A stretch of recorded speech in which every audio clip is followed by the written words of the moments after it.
युट्यूबला काय हा ही स्क्रीन दिसायला पाहिजे.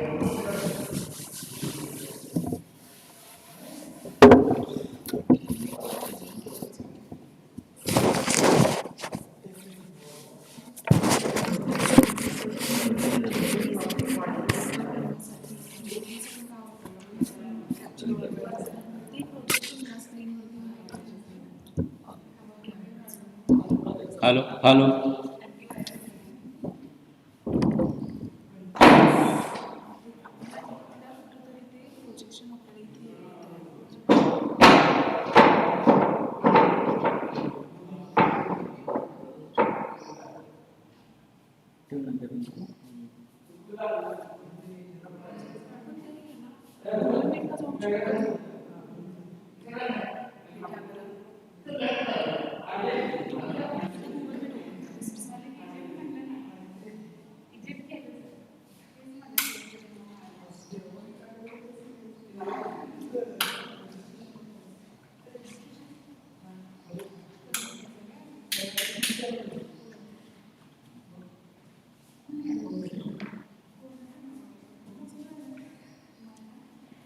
डिवाइस घेत असताना व्हिडिओ तो याला कनेक्ट आहे ना, तो व्हिडिओ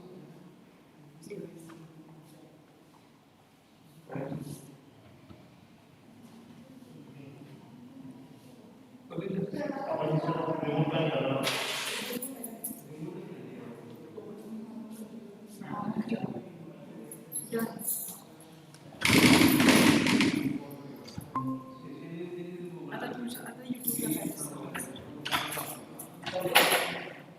काय लिंकच आहे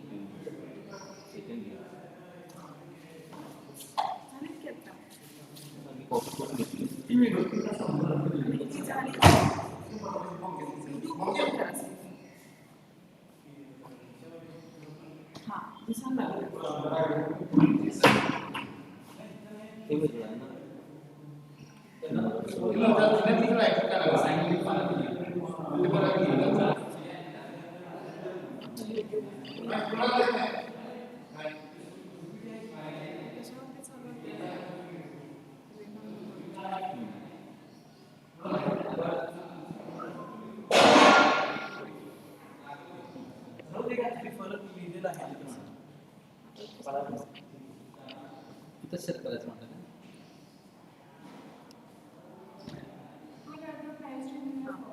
लाईव्ह स्ट्रीमिंग चालू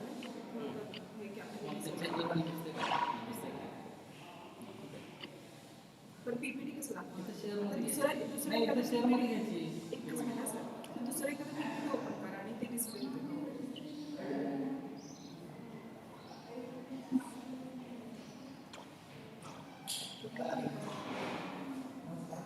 काही आलं तर काही चालतं पण हे दिसत नाही ते मॅडम स्क्रीन शेअर केलं पाहिजे त्यासाठी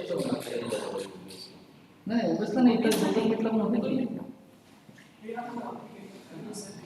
हा दिसतंय मला तुम्ही एक्सेलमध्ये काहीतरी करायला लागलाय म्हणजे हे दोन्ही आपण करू शकतो. पॉवरपॉईंट प्रेझेंटेशन त्यांचं कॉपी करायचं आणि ते ओपन करायचं आणि गुगल मीटची लिंक द्यायची गरज नाही सर सगळ्यांना युट्यूबचीच लिंक आहे फक्त आपल्याला दोन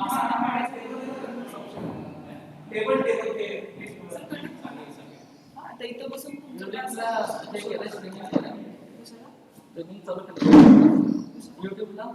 युट्यूबला चालू आहे सर मी ओपन केलं लिंक कॉलेजचं वेबसाईट टाकायचं विवेकानंद कॉलेजला आहे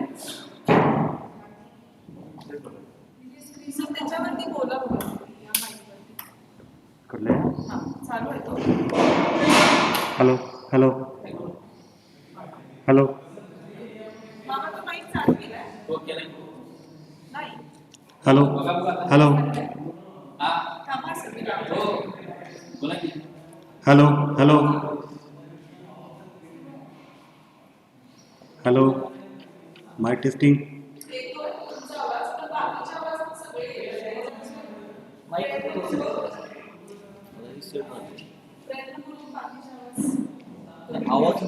आवाज घेते बरोबर फक्त स्क्रीन शेअरच होते बघा हे बघितलं मी आणि तुम्ही आता स्क्रीन टाका एक्सेल फाईल हॅलो हॅलो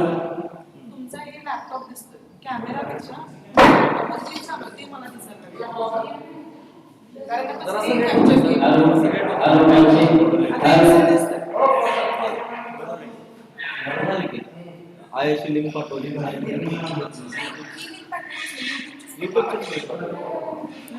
एवढं येत नाही.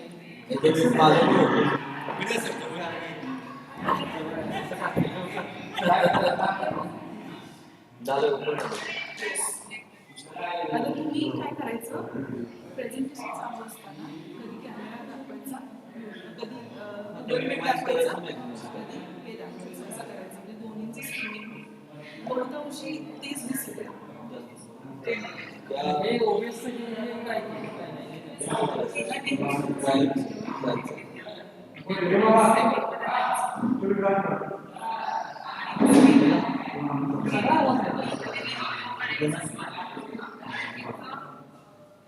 तो पण तुम्ही वॉच पण केलं आवाज आता हे करून ठेव की आपल्याला बॅनर लावून ना ऑनलाईन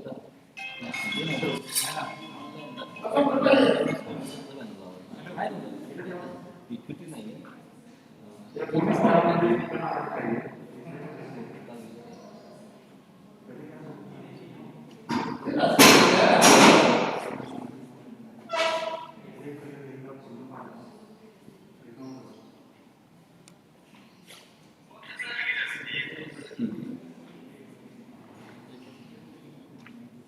चालू असेल तसं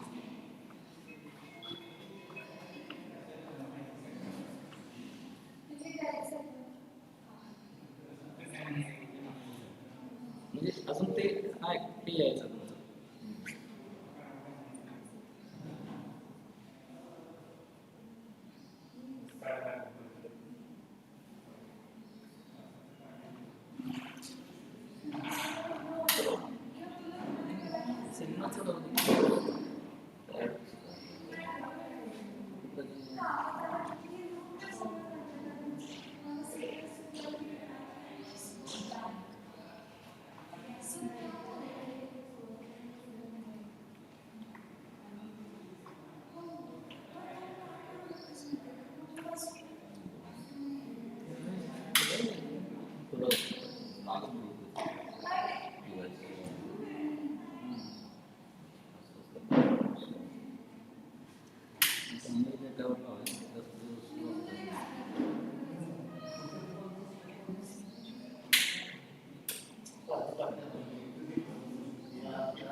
शोधत बसलं की ते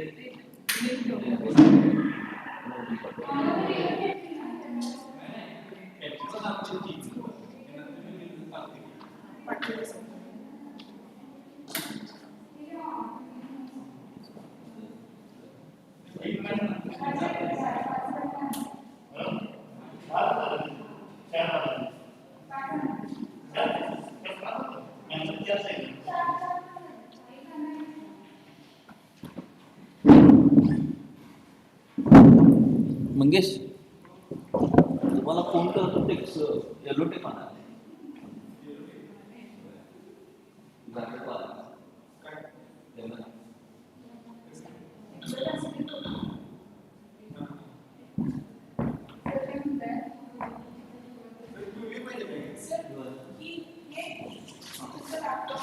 ते OBS मध्ये display करा. केबल आता हे केलं ना, हे याला हा, ओके. ते आहे.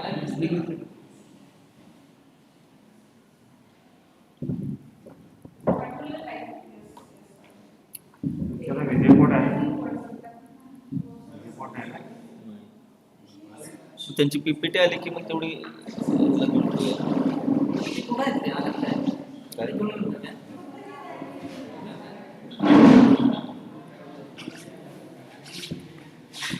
तेव्हा त्याची PPT फाईल झाली नसणार.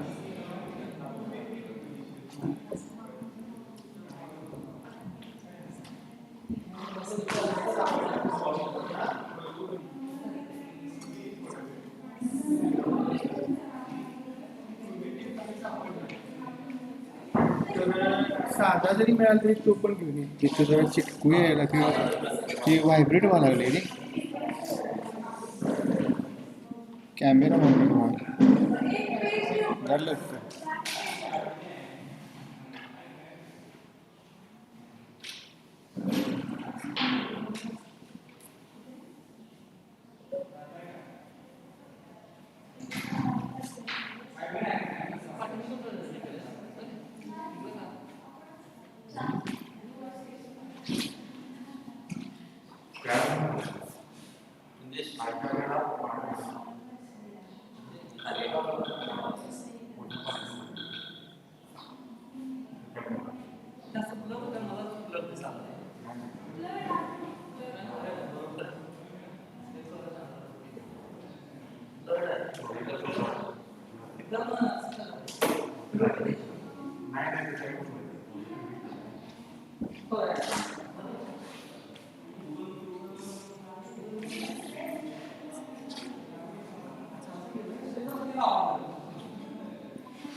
आणि आपण जे लाईव्ह स्ट्रीमिंगला करणार आहे तुमच्या PC वरती तुमचं हे पाहिजे कोऑर्डिनेशन म्हणजे कशी काय slide आहे ते तुम्हाला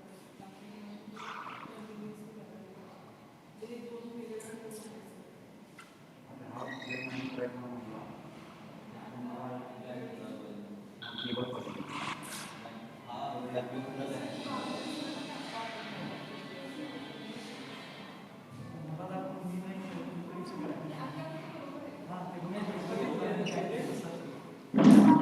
फक्त OBS पण होईना.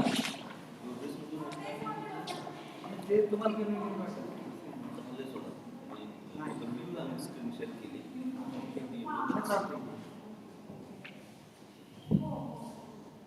सर तोपर्यंत मॅडमनी यूट्यूबवरती आपल्या कॉलेजचं एक डॉक्युमेंट लिहिलं ती लावायला सांगितलं ती PPT तुला कॉपी घेतलं काय त्याच्यावर PPT कॉलेज आहे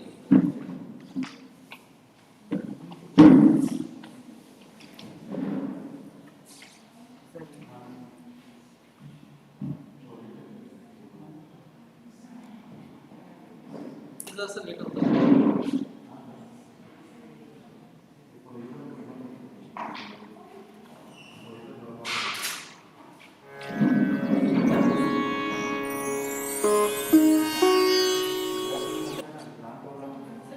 of the memorial of Dr. Bapuji Salunkhe, who established Sri Swami Vivekanand Shikshan Sanstha with the motto ज्ञान, विज्ञान आणि सुसंस्कार यांसाठी शिक्षण प्रसार.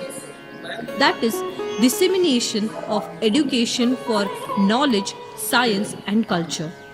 This is Vivekanand College of Kolhapur, established in 1964 in this scenic and sacred location.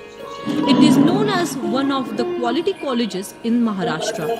Today, the college has over 7,000 students on its roll. Besides the conventional courses like BA, BCom, BSc, this college offers professional courses such as BBA, BCA and BCS. Further, the college undertakes teaching of B.Lib, M.Lib and MBA of Yashwantrao Chavan, Maharashtra Open University, Nasik. The academic year 2013-2014 is the golden jubilee year of the college. The college has achieved its reputation with its scintillating performance in the fields of dance, drama, music, arts and sports. Besides academics, the academic caliber of college is decided on the basis of the number of students in the merit list of the university or the number of students winning merit scholarships. Vivekanand College has secured the first place in these matters for last 12 years. The faculty of this college is excellent not only in teaching but also in research. In last 4 years, total 26 minor and major research projects of UGC are undertaken by the faculty. This college has made name not only in academics, but it has also won Meghnad Nageshkar Trophy awarded by the Shivaji University for the best college in the field of sports for 11 years in a row. Miss Rahi Sarnobat and Veer Dhaval Khade of this college were selected for London Olympics 2012. Till date, the college has produced more than 200 national and 8 international sports persons. A fact which proves the superiority of this college in the field of sports beyond any doubt. Besides sports and academics, this college has proved its excellence in the fields of arts, dance, drama and music, which is confirmed by the Youth Festival General Championship the college won for the 7 consecutive years. Our student, Miss Usha Zadhar, a film actress, is the winner of the Best Actress National Award 2013 for her Marathi film Dhag. We don't just provide education, we provide employment too. We have an excellent placement track record.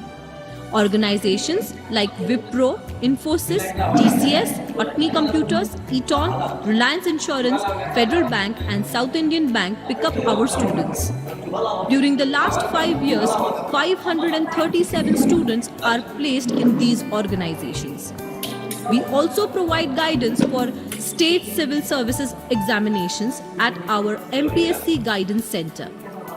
NCC and NSS are important assets of this college. The college conducts social programs such as blood donation, tree plantation, AIDS awareness rally, mountaineering, disaster management and open-air toilet-free villages. Our NSS volunteer Vishal Solapure is the recipient of Indira Gandhi National Social Service Award 2011.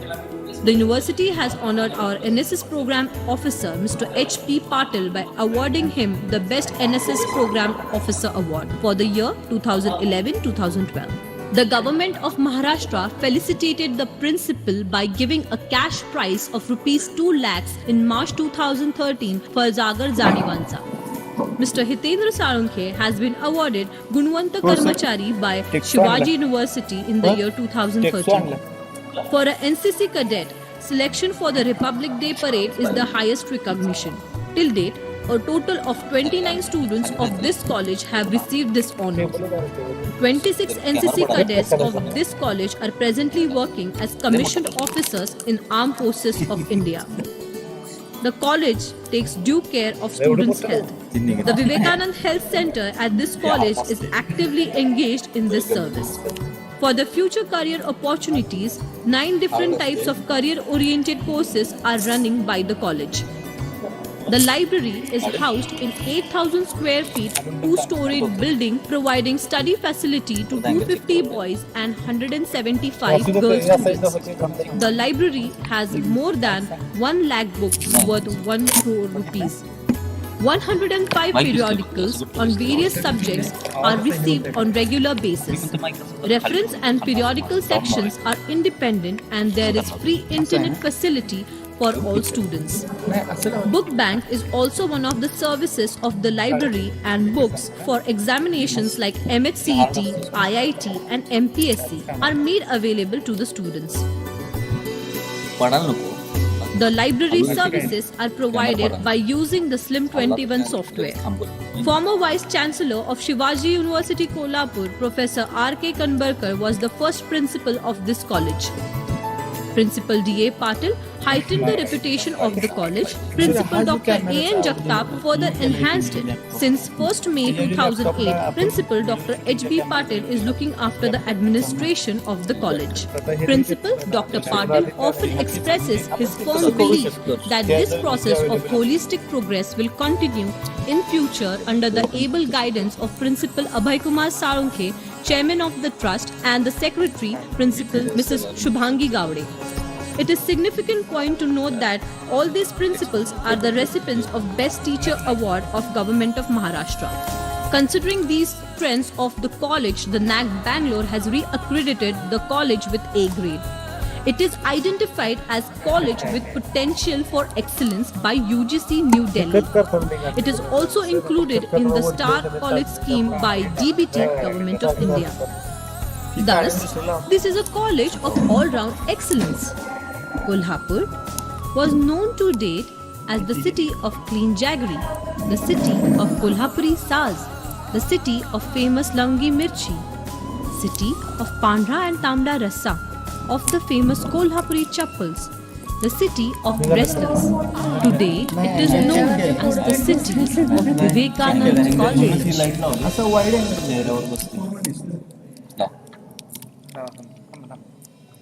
मग ती PPT आधी त्यांची help लागेल का तुम्हाला?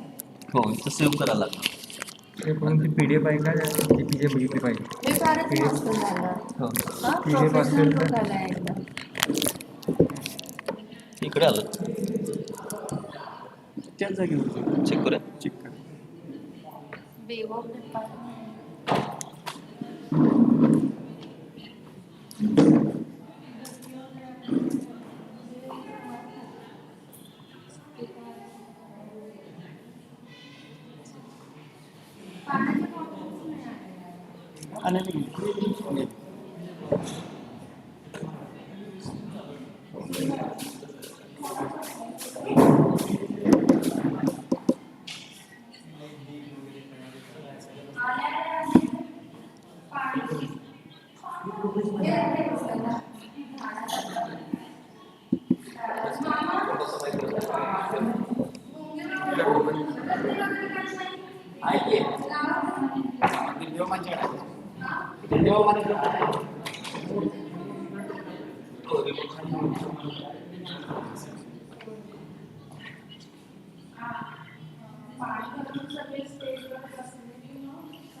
These are the surroundings of the memorial of Dr. Bapuji Sarunkhe, who established Shri Swami Vivekanand Shikshan Sanstha with the motto Jnana, Vijnana आणि सुसंस्कार यांसाठी शिक्षण प्रसार.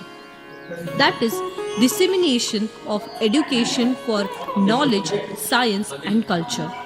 This is Vivekanand College of Kolhapur, established in 1964 in this scenic and sacred location. It is known as one of the quality colleges in Maharashtra. Today, the college has over 7,000 students on its roll.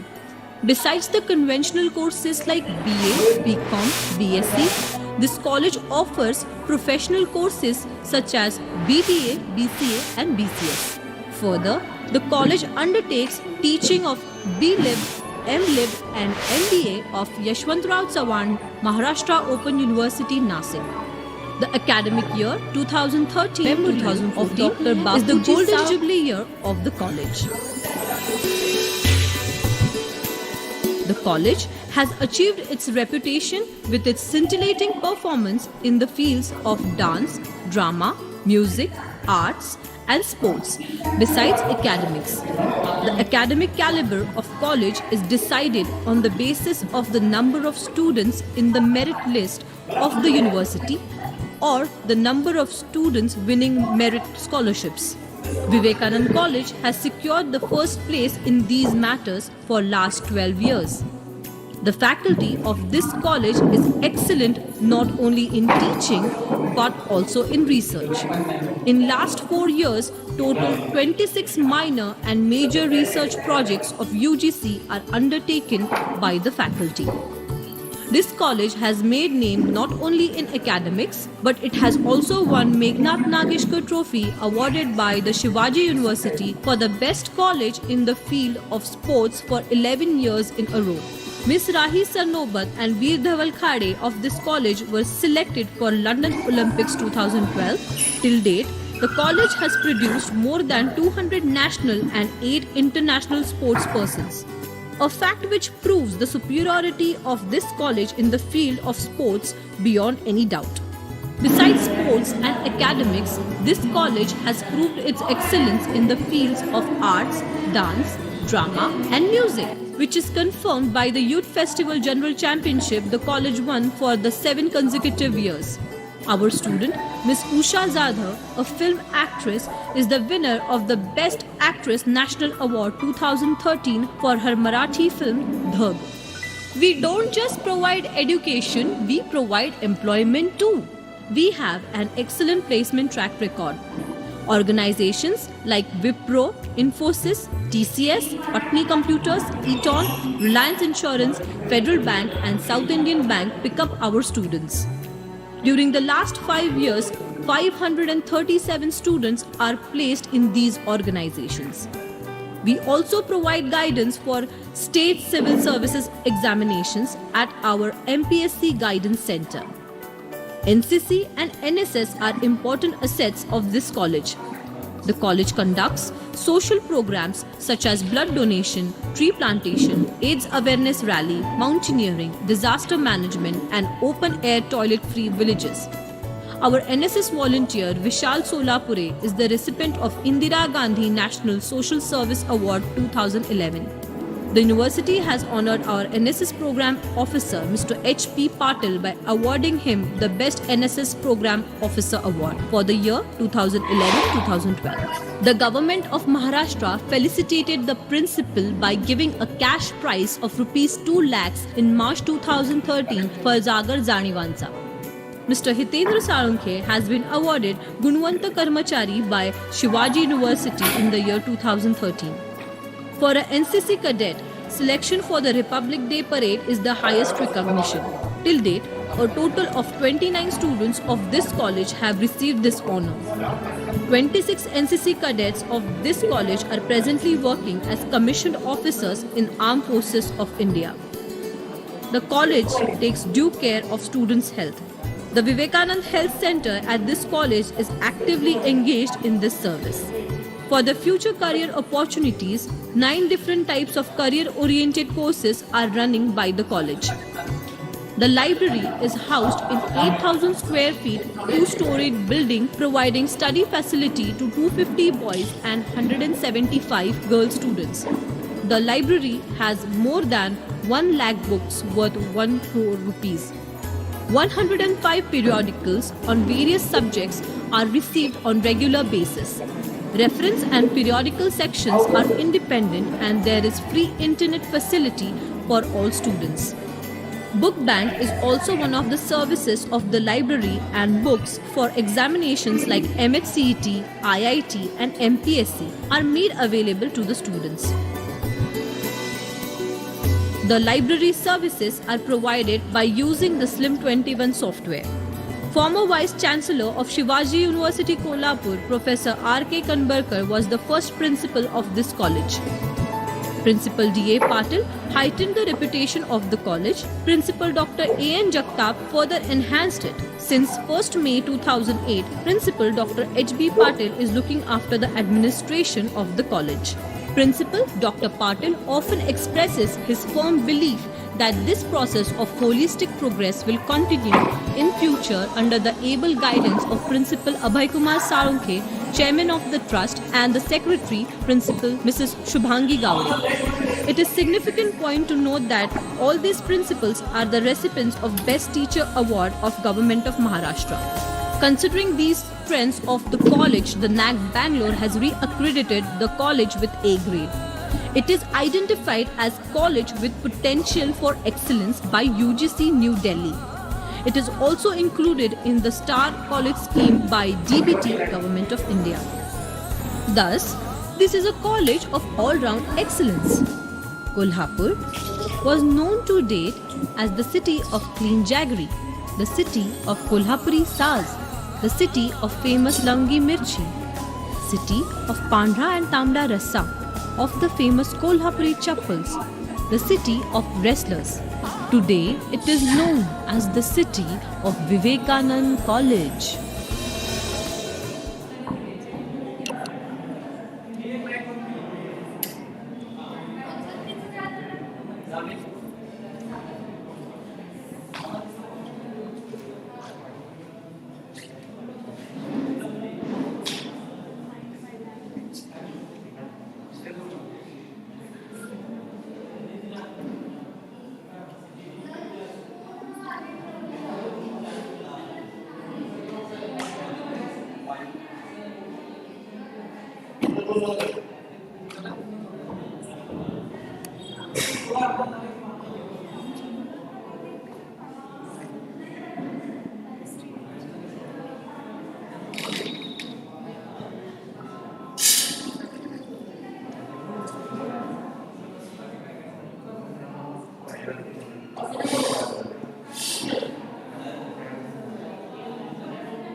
We'll begin with the seminar and take off the session very shortly.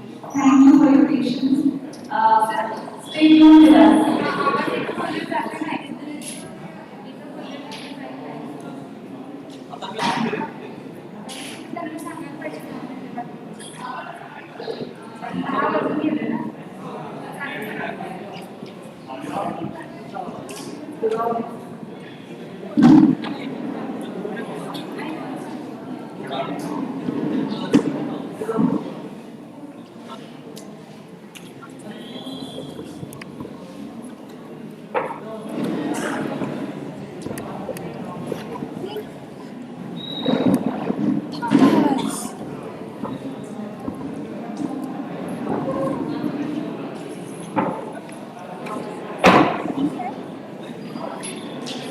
I welcome all the participants.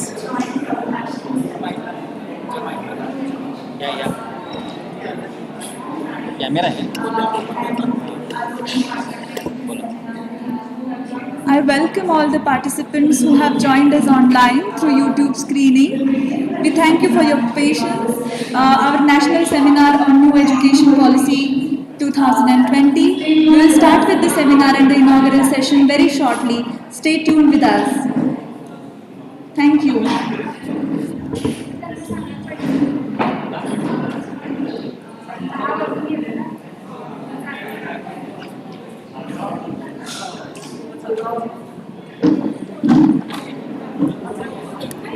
तो भी चालू आहे.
These are the surroundings of the memorial of Dr. Bapuji Sarunkhe, who established Shri Swami Vivekanand Shikshan Sanstha with the motto ज्ञान, विज्ञान आणि सुसंस्कार यांसाठी शिक्षण प्रसार. That is dissemination of education for knowledge, science and culture. This is Vivekananda College of Kolhapur, established in 1964 in this scenic and sacred location. It is known as one of the quality colleges in Maharashtra. Today, the college has over 7,000 students. National education policy 2020 concerns us all and very greatly. So we request you and encourage you all to participate in the interaction session and ask as many questions as possible to the resource person so that we can have a very engaging interaction session. And the lunch will be served in the ladies hostel mess after the two sessions. And the college has achieved its reputation with its scintillating performance in the fields of dance, drama, music, arts, and sports. Besides academics, the college is deciding सोय केलेली आहे सर्व सहभागींसाठी. आपण त्यांचा जरूर लाभ घ्यावा आणि चर्चेमध्ये अधिकाधिक प्रश्न विचारून सहभागी व्हावे.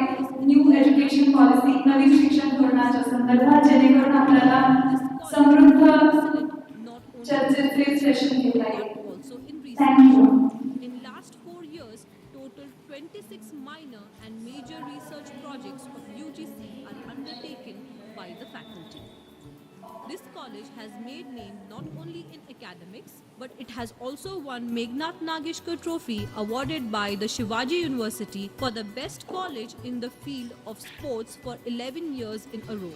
Miss Rahi Sarnobat and Veer Dhaval Khade of this college were selected for London Olympics 2012. Till date, the college has produced more than 200 national and 8 international sports persons. A fact which proves the superiority of this college in the field of sports beyond any doubt.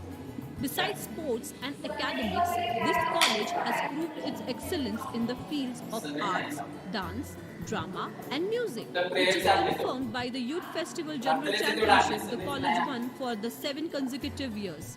Our student, Miss Usha Zadha, a film actress, is the winner of the Best Actress National Award 2013 for her Marathi film Dhag. We don't just provide education, we provide employment too. We have an excellent placement track record. Organizations like Wipro, Infosys, TCS, Patni Computers, Eton, Reliance Insurance, Federal Bank and South Indian Bank pick up our students.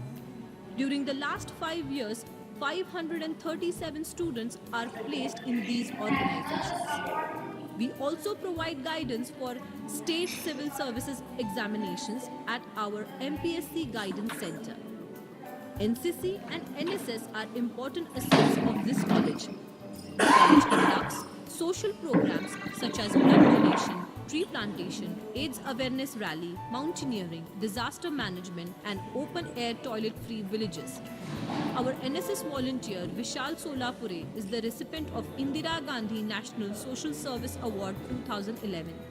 The university has honored our NSS program officer Mr. H.P. Patil by awarding him the Best NSS Program Officer Award for the year 2011-2012.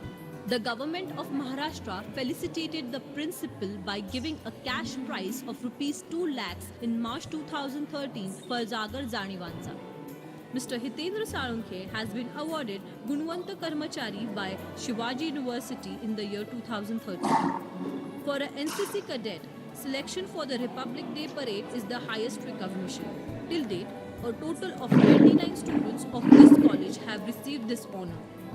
26 NCC cadets of this college are presently working as commissioned officers in Armed Forces of India.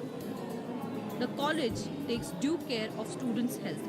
The Vivekanand Health Center at this college is actively engaged in this service. For the future career opportunities, 9 different types of career-oriented courses are running by the college. The library is housed in 8,000 square feet, 2-storied building providing study facility to 250 boys and 175 girl students. The library has more than 1 lakh books worth 1 crore rupees. 105 periodicals on various subjects are received on regular basis. Reference and periodical sections are independent and there is free internet facility for all students. Book Bank is also one of the services of the library and books for examinations like MHCET, IIT and MPSC are made available to the students. The library services are provided by using the Slim21 software. Former Vice Chancellor of Shivaji University Kolhapur, Professor R.K. Kanbarkar was the first principal of this college. Principal D.A. Patil heightened the reputation of the college. Principal Dr. A.N. Jagtap further enhanced it since 1st May 2008. Principal Dr. H.P. Patil is looking after the administration of the college. Principal Dr. Patil often expresses his firm belief that this process of holistic progress will continue in future under the able guidance of Principal Abhay Kumar Sarunkhe, Chairman of the Trust, and the Secretary, Principal Mrs. Shubhangi Gowde. It is significant point to note that all these principals are the recipients of Best Teacher Award of Government of Maharashtra. Considering these trends of the college, the NAC Bangalore has re-accredited the college with A grade. It is identified as potential for it is also included in the Star College scheme by D.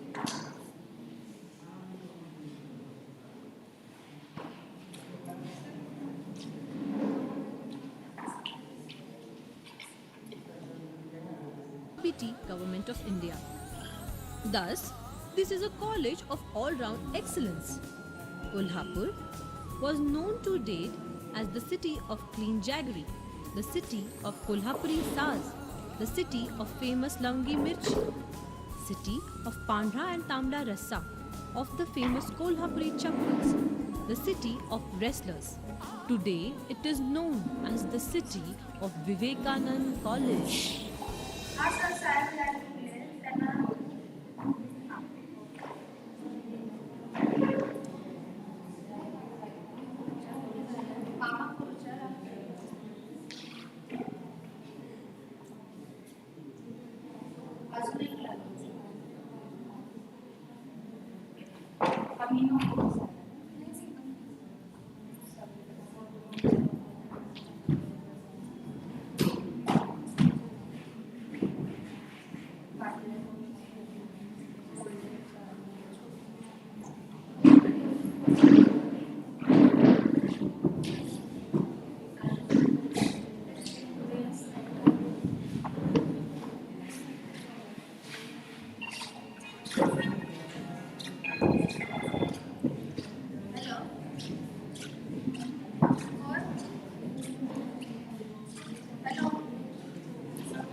Good morning, all.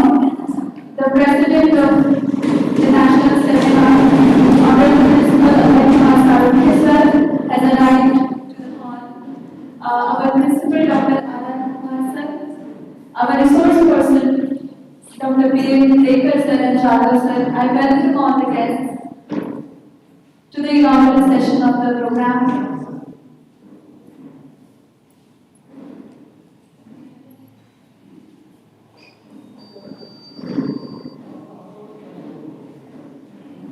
Swagatam. I welcome all the guests to the inaugural session of the program. I request the President and the resource person to proceed for inauguration by watering a sapling. Honorable Principal, I request Honorable Principal Saruki sir, our Chairman, Sri Swami Vivekananda Shikshan Samstha, to inaugurate the program by watering the sapling. या चर्चा सरकार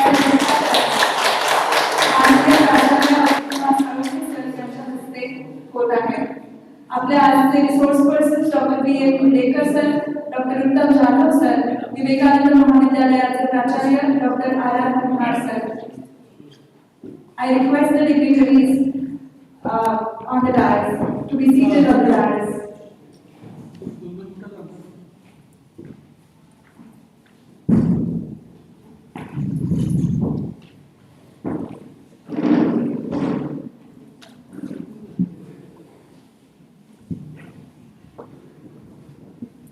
Our IQAC coordinator, Dr. Shruti Joshi Madam.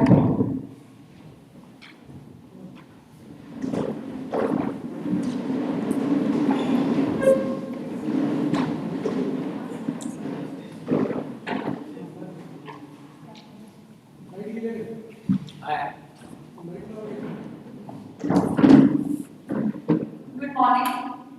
I welcome you all in the USA-sponsored one-day national seminar on Understanding New Education Policy 2020, organized by the Internal Quality Assurance Cell of Vivekananda College, Kolhapur, Varanasi. We pay our deepest tribute to the founder of Sri Swami Vivekananda Shikshan Samstha, Shikshan Maharshi Dr. Bapuji Sarunkhe and Samsthamata Sushila Devi Sarunkhe. We follow the principle given by our founder, that is education for knowledge, science and culture. The inaugural session of today's seminar will begin with the Samstha prayer.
शील प्रामाणिकता त्याग प्रियवंतीस आळा मानव्याचे अधिष्ठान ईश तत्पदर्शन याचे ज्ञान ही विज्ञान हाच सुसंस्कार विवेकाच्या आनंदाचा लाभ शिक्षणात हरे राम हरे राम राम राम हरे हरे हरे कृष्ण हरे कृष्ण कृष्ण कृष्ण हरे हरे अग्नेन सुपथाराये अस्मान् विश्वानि देव द्वयुनानि विद्वान् युयोधस्मञ्चूराणमेनो भूरिष्ठान्तेन उक्तिं विधेम ॐ शान्ति शान्ति शान्तिः Dhanyavad. I welcome the President of today's National Seminar, Honorable Principal Shri Abhay Kumar Sarvati sir, the resource persons of today's seminar, Dr. Hidekar sir and Dr. U.P. Jadhav sir, our Principal, Dr. R.R. Bhar sir and IQAC Coordinator, Dr. Shruti Joshi madam. I welcome all the participants who have joined the seminar in person and online. The seminar is also being streamed live on YouTube. I request our IQAC coordinator, Dr. Shruti Joshi madam, to introduce the theme of the seminar and the guests.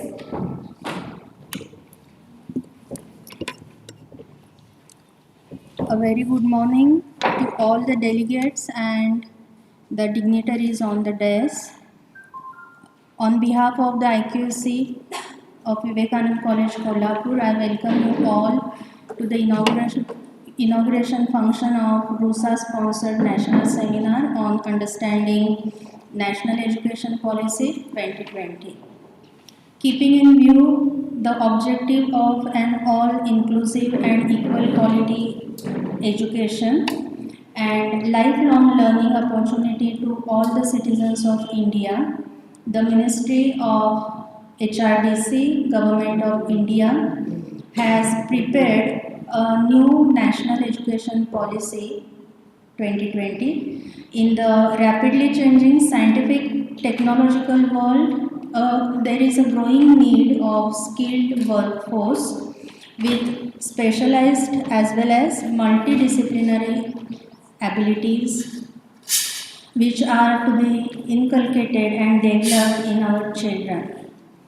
In post-COVID scenario and growing emergence of epidemics and biowars, a call for research and management of resulting social issues is also at stake. Also, it means that there will be a growing demand for humanities and arts as well. The new education policy covers up all these issues and needs. It tries to tackle them at every level of deliverance of education. We, the higher education teachers, are the flag bearers of carrying out the recommendations of this new policy at our level, that is at colleges. It is our mission as our founder, Shikshan Maharishi Dr. Bapuji Salunkhe, has given us the mission, education for knowledge, science and culture. And so it is our duty and task to understand the national education policy thoroughly. Today's seminar is an earnest attempt to introduce us to the future of our profession and the drastic changes impending regarding our tasks and performance as teachers. We have the privilege of guidance from our today's resource persons, Dr. B.M. Hidekar sir and Dr. U.P. Zadhav sir, who are well-versed experts on this new educational policy. Internal Quality Assurance Cell of Vivekanand College hopes that today's seminar opens up a path towards this challenging academic world of future. On behalf of our IQSC and the college as well, I welcome all the dignitaries once again and all the teachers of our college for the seminar. Thank you. Now I invite the Principal of Vivekananda College, Dr. R. Pratav sir, for raising the matters.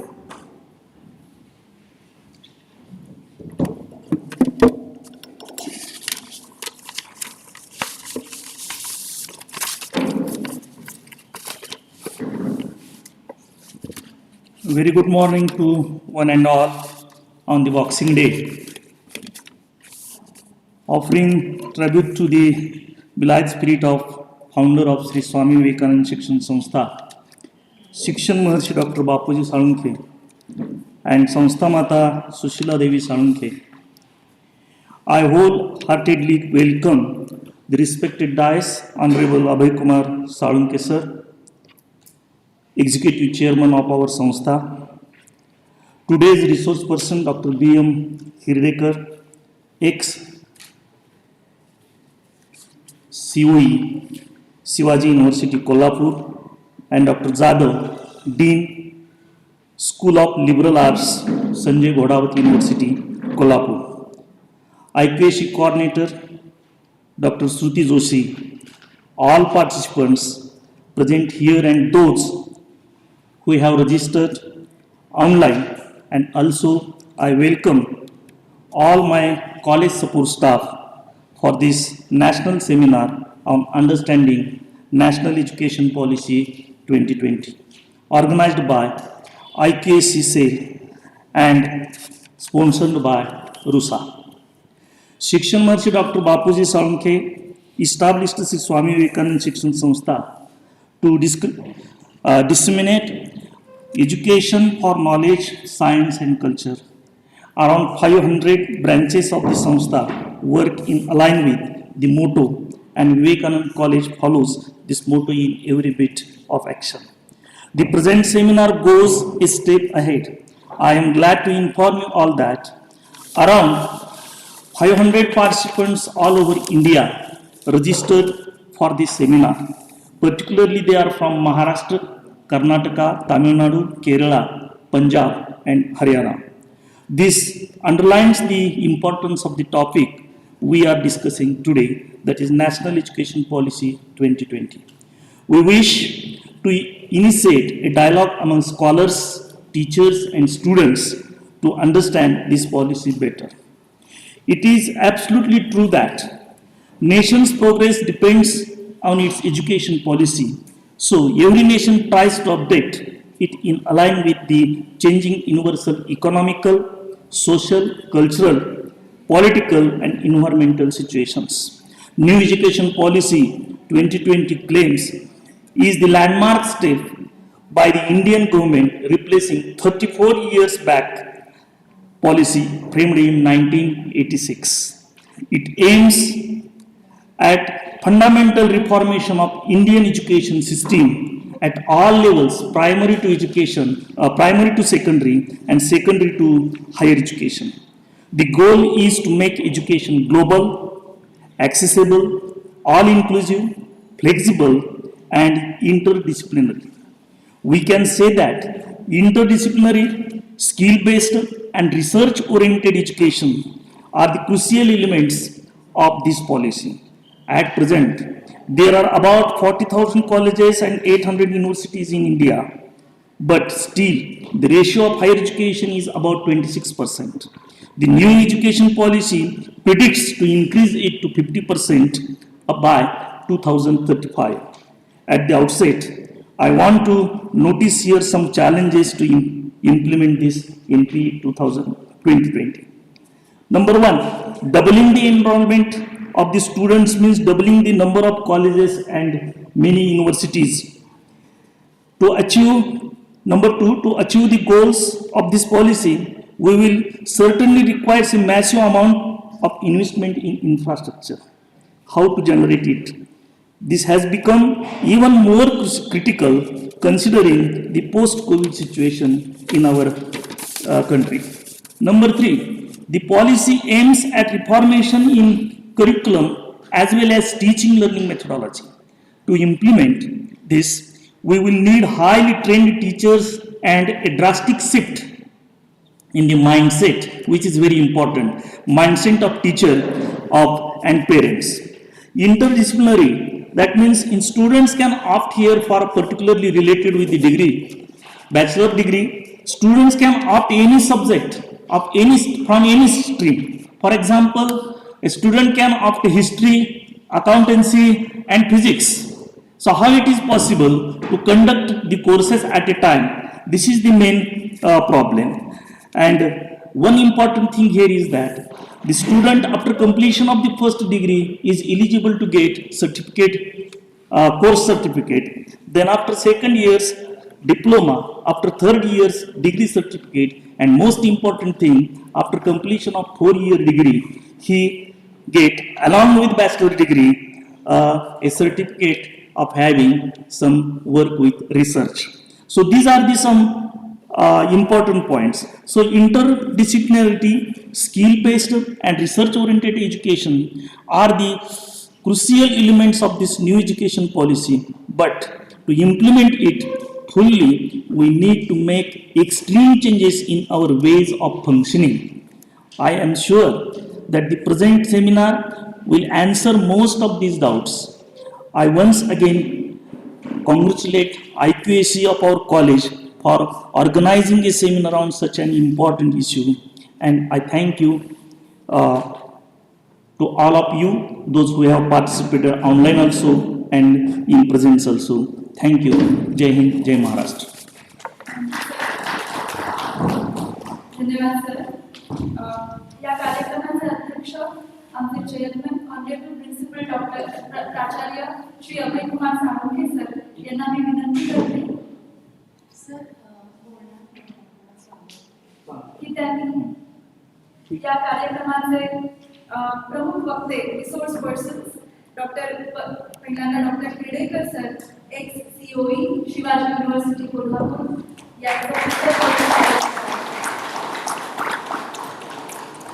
मी आदरणीय प्राचार्य Salunkhe sir यांना विनंती करते की doctor Uttam Jadhav sir dean liberal arts Sanjay Gurav. Now I request Dr. R.R. Kumar sir, Principal Vivekananda College, to welcome Honorable Principal Abhay Kumar Salunkhe sir, the President of the. Thank you. Principal Dr. Kumar sir has been newly appointed as the Principal of Vivekananda College, Kolhapur Autonomous. It is the first program that is being carried out under his guidance in this college. I request our chairman, Honorable Principal Abhay Kumar Salunkhe sir, to welcome him in the campus as principal of this college by offering a book as a token of our gratitude.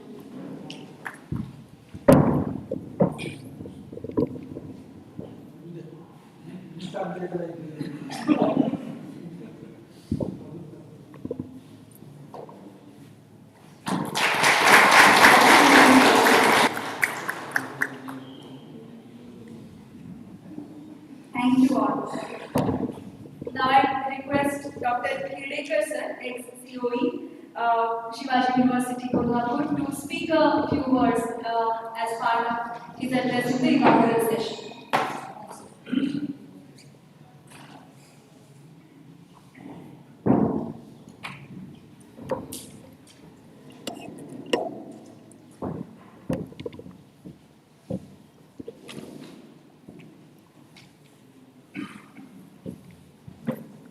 Honorable Salunkhe sir, Principal of the college, Kumar sir. Actually, we were waiting for young leader for this autonomous college after the sad departure of Ongekar sir. And Sarunke sir has taken good decision. So the average age of the audience now and staff now will be definitely below 40. So we have to be on toes as long as journey of this autonomous college is concerned. Today's webinar or blended webinar and seminar is designed as a customized webinar. For that, we have invited Dr. Jadhav, who has worked a lot during this pandemic to become pandemic ready institute. At least he has undergone very meticulously 3-4 courses for which we will capitalize on that. He has undergone one course by esteemed university online course related to virtual teacher. That was mandate given to him by me, that during pandemic you should not sleep and your weight, you should not increase your weight, which he has not followed. Then another mandate was given that how pandemic ready institute should be. He has studied that. He has undergone one course in creative writing in English and from Harvard University. So now I am going to request him today itself that whatever he has learned, he will experiment that here also. And we will provide you whatever we have, infrastructure and other things, with due permission of your institute. So this webinar is designed that what is the role of, or what will be the role of autonomous institute in tune with new policy. This new policy is going to come there, and all of you might have listened to many discourses on that. I wish that somebody from you should put before the strength of these colleges already which we have underlined. And on this background, just see the vision of the great people, Jnana, Vijnana and Ani Susanskar. The policy says the same thing. The policy underlines and emphasizes culture, policy emphasizes science, policy emphasizes knowledge in all discipline, and decades back, our visionary leader, like Sarunke sir, he has envisioned that this kind of institute we will have and will spread with these principles. This policy, if we add technology in that, is the motto of our institute. So in this webinar, we will debate and discuss what autonomous colleges, what role autonomous colleges will play, and how we can tune our institute with the policy and whatever there is in policy. And how can we capitalize on whatever good is there. For example, we have faced very serious challenge of conducting classes and practicals during pandemic.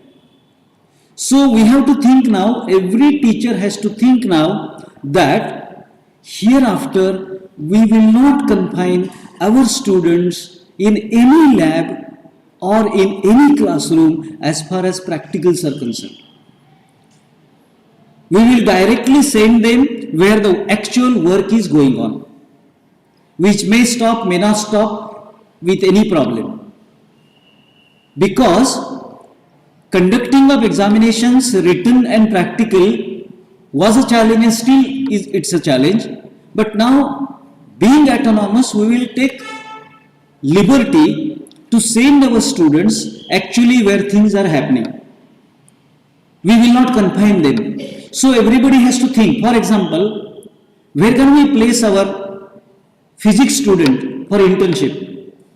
We can place our physics student in multi-speciality hospitals where hundreds of gadgets are working, electronic gadgets are working, where electronic graduate and physics graduate, at least in the last year, will be whole year practicing there. Let us not invite him, that gentleman here. If your sociology person is there, we will not give him any practical at home. So many institutes are there, social service institutes are there around. He will work for a year, at least in the last year, there in these areas. Maybe Chetna, Matimanda, maybe in Usgaon we have helpers of the handicap. Let them work there. Let them come with some reports.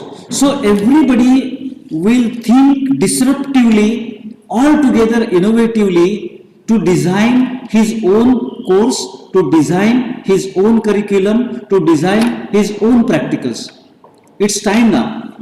And whatever remains, that we can live with vocational courses. There we can send these people. So many new skills are required in this, after this pandemic situation. Now there are opportunity for male nurse and female nurse to help the senior citizens. Those who are willing to work in that area, let them work somewhere. So minimum interaction in classrooms and in labs, maximum interactions and learning will let it take outside, so that our graduate will be different kind of graduate. Policy says the same thing. Then bringing together different faculties, physics and literature, commerce and literature, or commerce and any scientific module. The policy has removed sharp distinctive lines between faculties. So wherever possible, we will bring them together. And on this line, today we will discuss how can we disruptively, innovatively have blending of or incorporation of short modules which will be enabling, which will be enhancing the competencies of our graduates, and our graduate attributes will be altogether different attributes other than any graduate in any college in the state, at least in the state. In this way we will go. Policy is going to support us. Policy is going to help us. What is unwanted there in policy, we will not debate on that. Whatever is useful for us, we will debate on that. So the distinction between this faculty, now during this post-pandemic, after 2 decades, many thinkers are telling, now I am reading one very nice book by Daniel Pink, The Whole New Mind. In 21st century, how the whole new mind will be there, and what kinds of jobs will be there. And Daniel Pink says, now humanities will drive, right-brainers will drive this world, because left-brainy people will be on the back seat. Why? Left-brain jobs are going to be replaced by artificial intelligence, AI, IoT, or design thinking, machine learning. So left-brainers till this end they have ruled, but now right-brainers. Right-brainers means those who can write poetry, those who can translate, those who can think, those who can compare, those who can dance, those who can design. So we have to design our thinking design with that design. And in that, people having empathic mind, having empathy, those who are willing to serve. Very near to my house now, one very senior person is suffering with a typical disease. He has hired 2 persons, 8,000 rupees salary per person. In a day, 2 persons are serving one senior citizen. Can we depute our students to serve people like this? Because serving people in the next pandemic or in the next disaster will be the need of the hour. So how we can change even the mental makeup of our students, attitude of our students. Along with that, we also have to change our attitude, because colleges yesterday and colleges today are altogether different. Students will come, we will teach them, let them come, let them go home. Let us not bother about them. This attitude is not going to work. Every businessman is in a serving mode. We have to go in that mode. If anybody is finding difficulty to fill in form, somebody has to help. Maybe senior student or maybe any faculty. If they are not willing to come here, as we are playing now virtually, we are being heard by somebody. At the same time, if somebody is in difficulty, we have to tell him, I am online here, you listen to my lecture at home. So some sort of flexibility has to be given to the student, some sort of services, more services has to be offered to the students, and every now and then we have to ask whether they are happy or not. Happiness index of this institute has to increase. Everybody is thinking about how comfortable, how happy your students on the campus. We will have some surveys about that after pandemic, after some lectures are going to take place. So today we will discuss about how best we can capitalize on the provisions in this policy for this college, then for this institute. Our institute is unique institute because, but somebody has to make a study that how many colleges we have, how many high schools we have, where they are located geographically, in that area, how best we can bring down the policy provisions and experiment there. In many places we have college also, high school also. In some places we have training institutes and college also. In some places we have industries, in some places we don't have. So somebody at institutional level also has to think about how best we can take something from this policy. So that will be taken part of somebody else. Some senior people may think about that. But today we will think about what best can be done with the help of policy provisions for this autonomous college. Because I expect, you also expect that this autonomous college will be unique autonomous college at least in Maharashtra, unique. There are some good colleges in Maharashtra, but we will be number one and unique college, offering something special. In metros, some autonomous colleges are there, they may offer something different. In metros again, Pune people may offer something different, Mumbai people may offer something different, Bangalore people outside state, they may offer something different. But we will offer something unique because we are surrounded by agricultural community, with little industrial community, with ample commercial complexes and commerce and business, trade and commerce. So we have a unique combination. We have trade and commerce here, we have industries here, and major we are surrounded by, our students are coming from agricultural belt. So it's a unique combination. So for this kind of population of students, what best can we offer so that they will be placed as soon as they are out of this institute? They will not go for PG, hardly some students will go for PG, and we can have verticals as soon as students join here, how they will think whether I am going to go for this or that, and from the first year we will take them like that. So everybody has, now the draft of the policy is reduced. Earlier it was more than 450-60 pages. Now it has belittled. It comes now in 60 pages or 65 pages. So everybody can read that. So you should have a small document of that policy. Put a line, cross line which is not necessary. Put tick which is necessary for your autonomous college, and give your special thought considering your subject.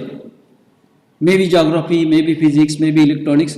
After this inaugural and at the end of the session, we will have open discussion where you can air your wits, you can air your ideas there, speak freely about that, and we will make this webinar or blended webinar and seminar successful in that way. We will not sit idle, but we will not just enjoy listening to, but we will take out some document. Sir, we will go like this. Thank you.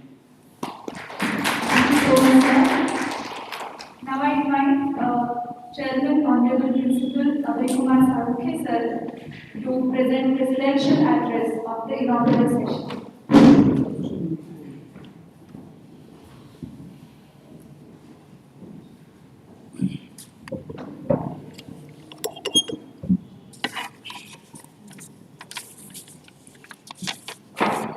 आपल्या सर्वांचं English बिघडू नये म्हणून मी मराठीत बोललो. एवढं English माझं चांगलं. आज विवेकानंद शिक्षण संस्थेच्या प्रांगणामध्ये रुसा स्पॉन्सर्ड नॅशनल सेमिनार यांच्या वतीनं अंडरस्टँडिंग नॅशनल एज्युकेशन पॉलिसी 2020 त्याच्या अनुषंगानं आज आपल्यामध्ये डॉक्टर BM शिर्डीकर साहेब आलेले आहेत, डॉक्टर VP जाधव साहेब आलेले आहेत आणि त्यांचे विचार आपल्याला ऐकायचे. त्यामुळे मी अधिक काही वेळ घेणार नाही. आज पहिल्या कार्यक्रमाच्या निमित्तानं ज्यांचं स्वागत केलं ते माझे सहकारी मित्र कुंभार सर, त्यानंतर या डिपार्टमेंटच्या हेड स्मृती जोशी आणि समोर बसलेले सर्व गुरुदेव कार्यकर्ते. Education is the manifestation of perfection already in man हे विवेकानंदाने एके ठिकाणी म्हणून ठेवलेलं आहे की पूर्णत्व हे प्रत्येकाच्या अंतःकरणामध्ये असतंच. शिक्षणाच्या माध्यमातून त्याला फुंकर घालायची आणि जे काही सुप्त गुण विद्यार्थ्यांच्यामध्ये असतील ते जागं करणं, हे का, कसे, केव्हा हे घडलं ही जिज्ञासा ज्या शिक्षणाच्या माध्यमातून तयार होते त्याला खरं एज्युकेशन म्हणायचं. आज शिक्षण हे पोपटपंची होऊन बसलेलं आहे. आता नवीन तंत्रज्ञान येते त्याच्याबद्दलची चर्चा आपण आता करणार आहोत. पण आत्तापर्यंतचं शिक्षण जे होतं ते पोपटपंची होतं. हे काही गोष्टी व्हेरी इम्पॉर्टंट गोष्टी आपण गाईडच्या माध्यमातून पाठ करायचो आणि पहिलीपासून ते 12वीपर्यंत घोकमपट्टीच्या माध्यमातून, ट्युशनच्या माध्यमातून त्या लेखणीद्वारे पेपरमध्ये उतरून काढायचं आणि त्याला किती पर्सेंटेज मार्क्स पडले याच्यावरती एकंदर पुढचं त्याचं भविष्य हे अवलंबून असायचं. पण आज 4थीचा विद्यार्थी तुमच्यासमोर उभा केला आणि तुमचा सेट नेट PhDचा विद्यार्थी समोर उभा केला तर या इंटरनेटच्या युगामध्ये मोबाईलच्या माध्यमातून हा लहान विद्यार्थी हा तुमच्या पुढं आहे.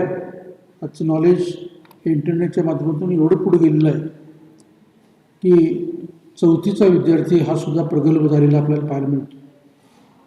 तो लहानपणीच आपल्या शंका त्या मोबाईलच्या माध्यमातून ग्रास करतो. आई वडील त्याला बराच वेळ मोबाईल हातात धरलाय म्हटल्यानंतर शिव्या देतात, परंतु चोरून का असेल ते तो पाहतो आणि वेगळ्या एका विश्वात तो रमलेला असतो. मग ते कार्टून असेल, काही नॉलेज असेल, त्याच्या माध्यमातून तो बहुढंगी बनण्याचा प्रयत्न करत असतो. अशा वेळेला आपण साधारणतः आपलं नॉलेज अपलिफ्ट करण्याच्या दृष्टीनं एक वेगळ्या पद्धतीचं माध्यम तंत्रज्ञान हे आपल्यासमोर उपलब्ध झालेलं आहे आणि त्याच्या माध्यमातून आपल्याला 21व्या शतकाकडे वाटचाल करायची. गेल्या 8-10 महिन्यामध्ये कोरोनाच्या सावलीमध्ये आपण वावरतो आहोत. एक काळ असा होता 8 महिन्यापूर्वीचा की या आवारामध्ये चिल्लीपिल्ली सगळी मॉडेल इंग्लिश स्कूलची वावरत होती. नर्सिंगपासून ते अगदी TY BA BSc BCom पर्यंतची मुलं वावरत असताना एक ऊर्जा होती. विद्यार्थी शिक्षकाच्या जीवनातून विद्यार्थी बाजूला काढला तर आपलं जीवन वृक्ष जे एक 8 महिने आपण वेडे झालेलो होतो. ऑनलाईन शिकवणं हे काही शिकवणं होत नाही. जोपर्यंत बॉडी लँग्वेज विद्यार्थ्याच्या समोर येत नाही, त्याला कळते किंवा नाही हे समजत नाही, आणि त्याच्या मनामधल्या शंका दूर करण्याच्या दृष्टीने त्याला स्वातंत्र्य मिळत नाही. आणि आपल्यालासुद्धा अभ्यास करून शिकवण्याची जी एक सवय लागलेली होती ती कुठेतरी ऑनलाईनच्या माध्यमातून बाजूला पडलेली आपल्याला पाहायला मिळते. आज खऱ्या अर्थानं आनंद होतो आहे. आता मुलं ऑफलाईन यायला लागलेले आहेत. आवारामध्ये फुलं बागडत असताना बघितल्यानंतर आनंद वाटला हे खरीच राहत नाही. त्या पुन्हा आपल्या अंतरात्म्याला आपल्याला जागं करायचं आहे. पण हे जागं करत असताना एका वेगळ्या माध्यमाला आपण समोर जातो आहोत. नवीन शिक्षणाच्या पद्धतीच्या संदर्भात हिडेकरण सरांनी थोडक्यात आपल्यासमोर विवेचन केलेलं आहे.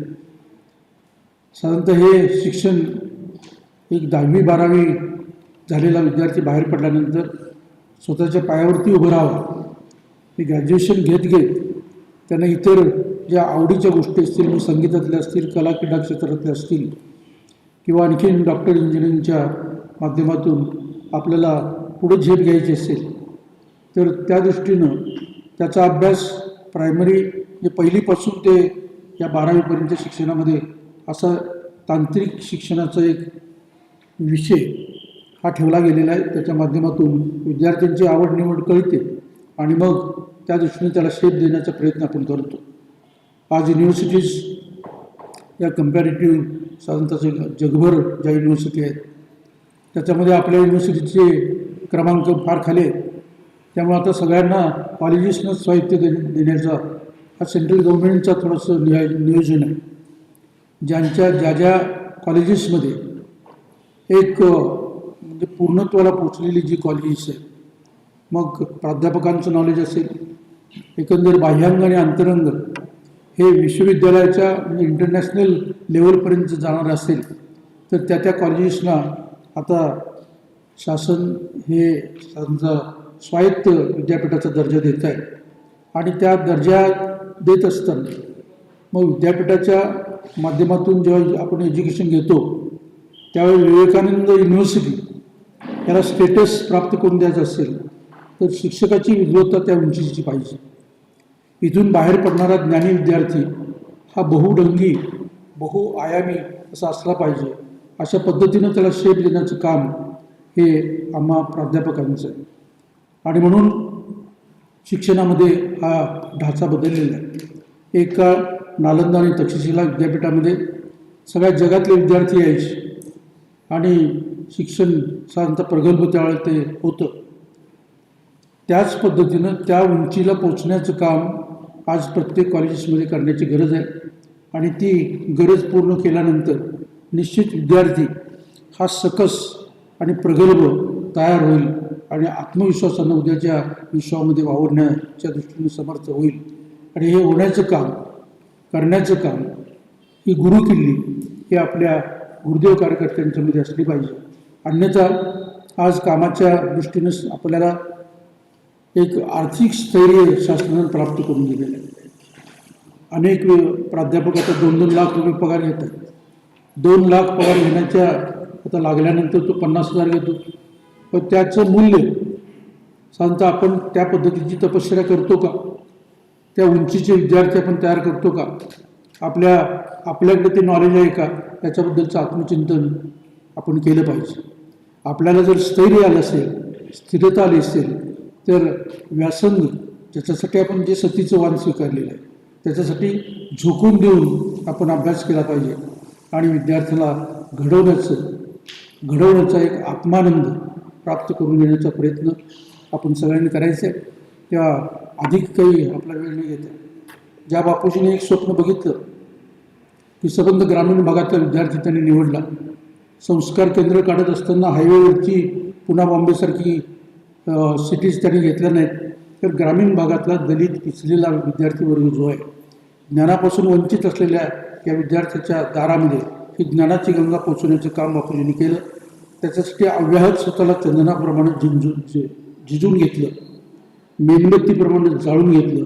त्यावेळेला आज आपण या साधारणतः हवेशीर अशा हालमध्ये बसतो.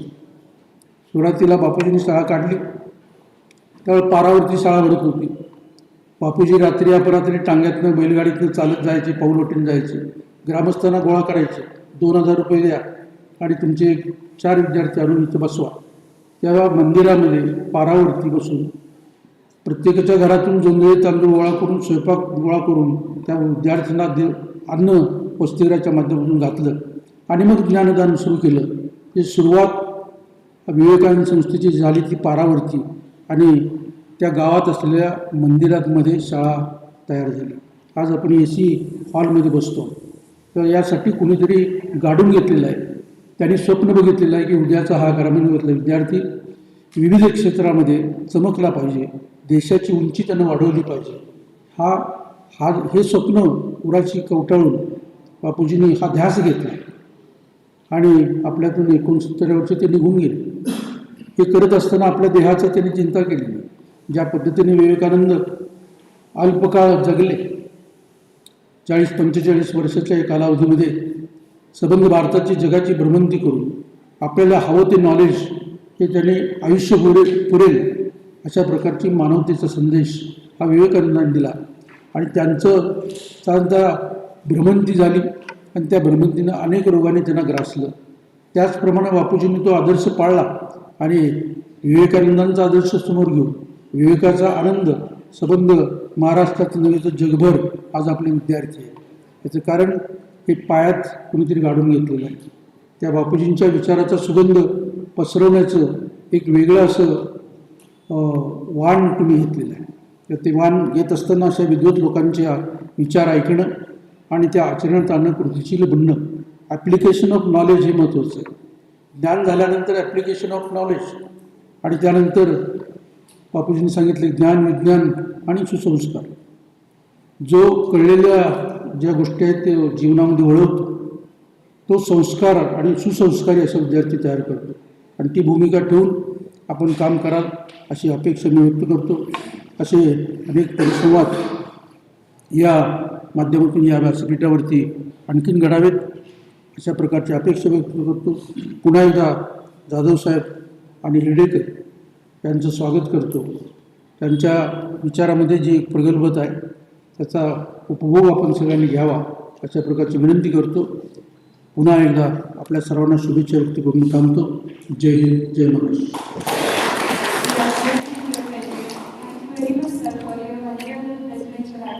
Now I request Dr. S.R. Thakimani sir, Dean of Arts and Commerce, Vivekananda College, Kolhapur, to present vote of thanks of the inaugural session.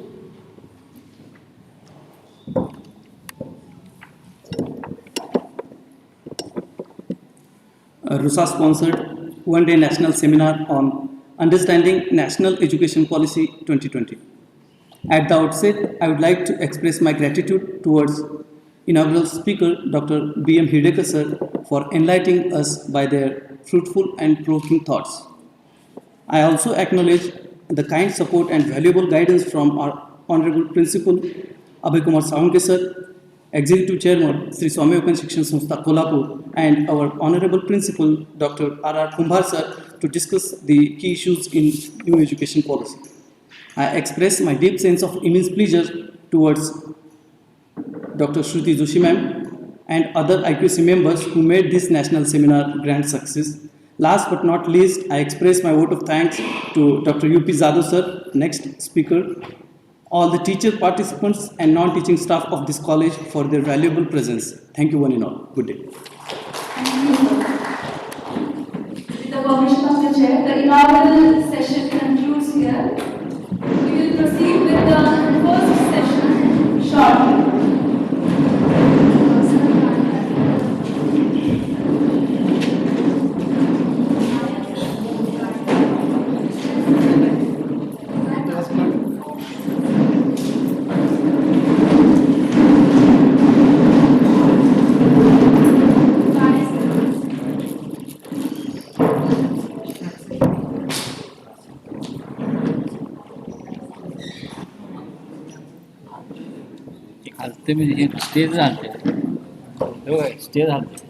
Serve teacher पार्टिसिपंट्सना एक सूचना आहे. दुसरा सेशन इथं लगेचच सुरू होणार आहे, तेव्हा कुणीही जाऊ नये अशी विनंती आहे.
पुढचं सत्र लगेच सुरू होत आहे. त्यानंतर डॉक्टर उत्तम जाधव सर, अधिष्ठाता, school of liberal arts, Sanjay Ghodawat university, हे आपल्यासमोर प्रेझेंटेशन करणार आहे.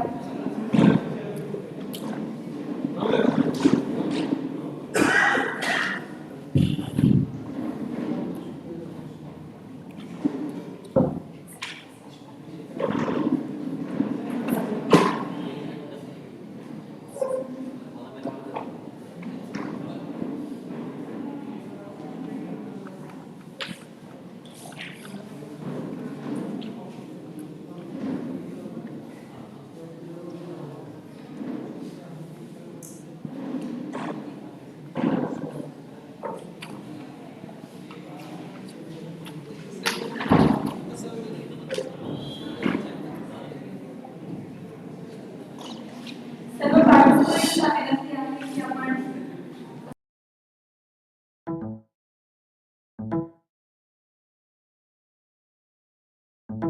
School of liberal arts, Sanjay Ghodawat युनिव्हर्सिटीचे अधिष्ठाता डॉक्टर UP जाधव सर आपल्याशी national education policy 2020 higher education, नवीन शैक्षणिक धोरण 2020 उच्च शिक्षण या विषयावर संवाद साधणार आहेत.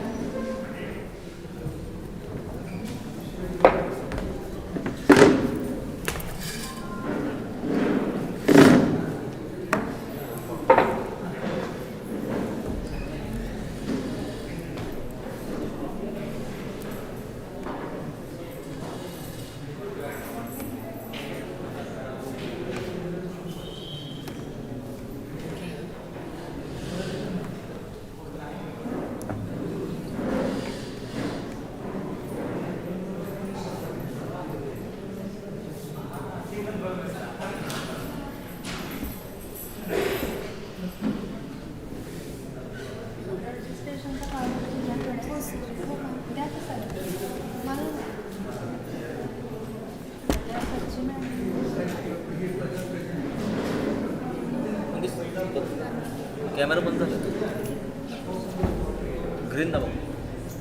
केंद्र सरकारच्या कॅबिनेटने जुलै 2020 मध्ये स्वीकारलेल्या नवीन शैक्षणिक धोरणाने 1986च्या शैक्षणिक धोरणाला रिप्लेस केले आहे. प्राथमिक शिक्षणापासून उच्च शिक्षणापर्यंत सर्व स्तरावर आपल्या शैक्षणिक फ्रेमवर्कमध्ये बदल करणारे, नवीन वाटा सुचवणारे असे नवीन शैक्षणिक धोरण 2020 याच्या हायर एज्युकेशन या आस्पेक्टवर डॉक्टर उत्तम जाधव सर आपल्याशी संवाद साधतील. अच्छा, 26/12चा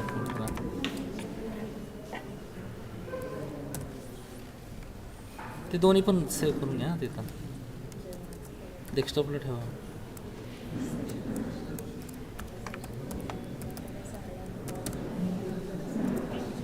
तर पहिल्यांदा हे आहे ना PPT याने ते ओपन करायचे, नंतर त्यातलं हे ओपन करायचं.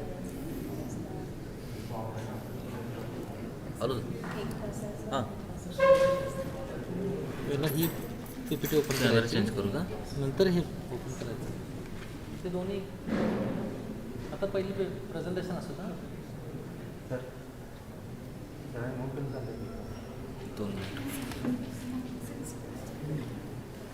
चालतं फोकस होतं का, फोकस करतो ना आपण, ट्रान्सफर करतो ना, ते फोन लागते एका जागेला. नाही सर, इथं माझंच लॅपटॉपचा कॅमेरा ऑन झाला. सर एक मिनिट थांब जरा.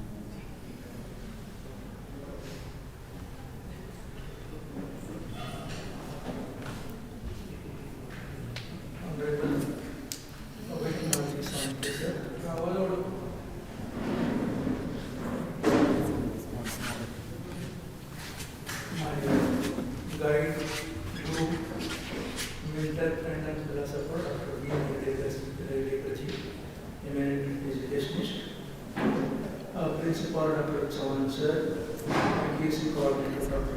Shinde, madam, all the deans of different schools, faculty members, those who are joining us online. A very good morning to all.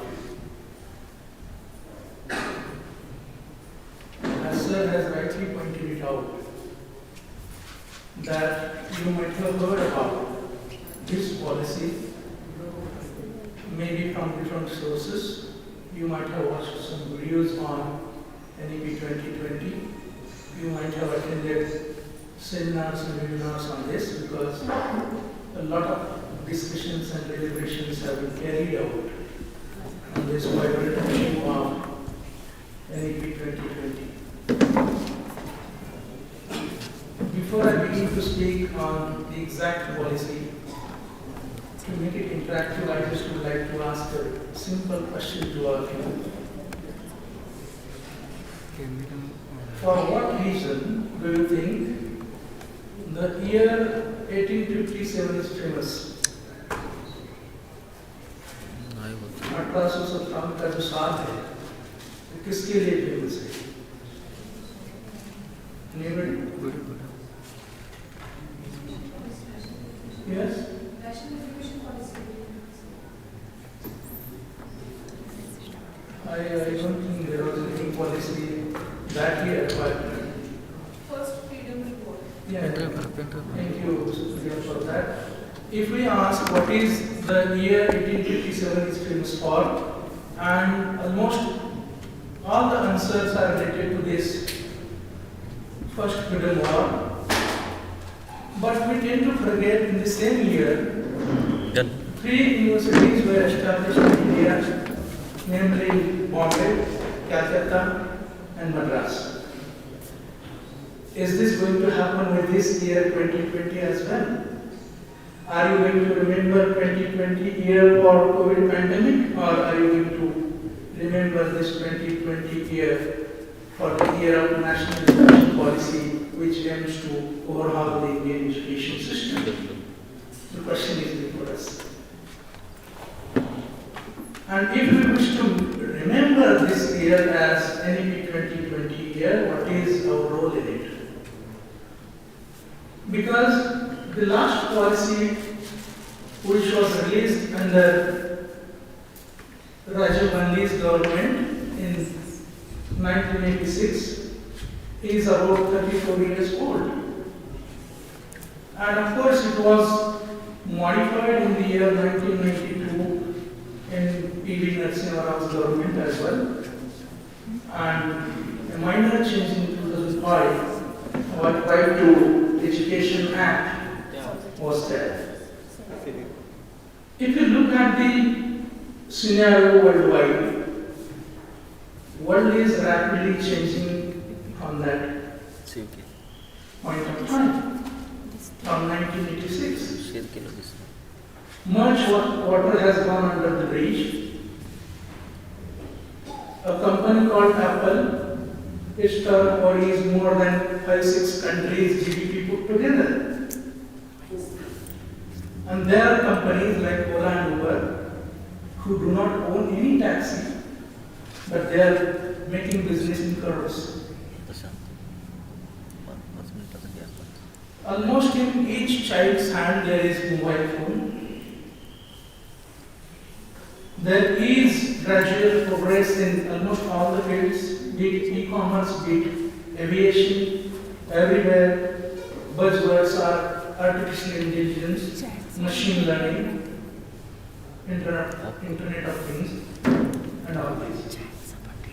Have we changed our education? Are we ready? Are our kids ready to face the challenges of 21st century? And this policy claims that by 2035, Indian education would be second to none. It would be at par with all the world's education. And it aims to make the Indian education internationalization of Indian higher education. And it claims that the heritage which we have been inherited by universities like Nalanda and Takshashila, Salman Sarji has already referred to, will be brought back if this policy is implemented in its letter and spirit. We are going to see today what are the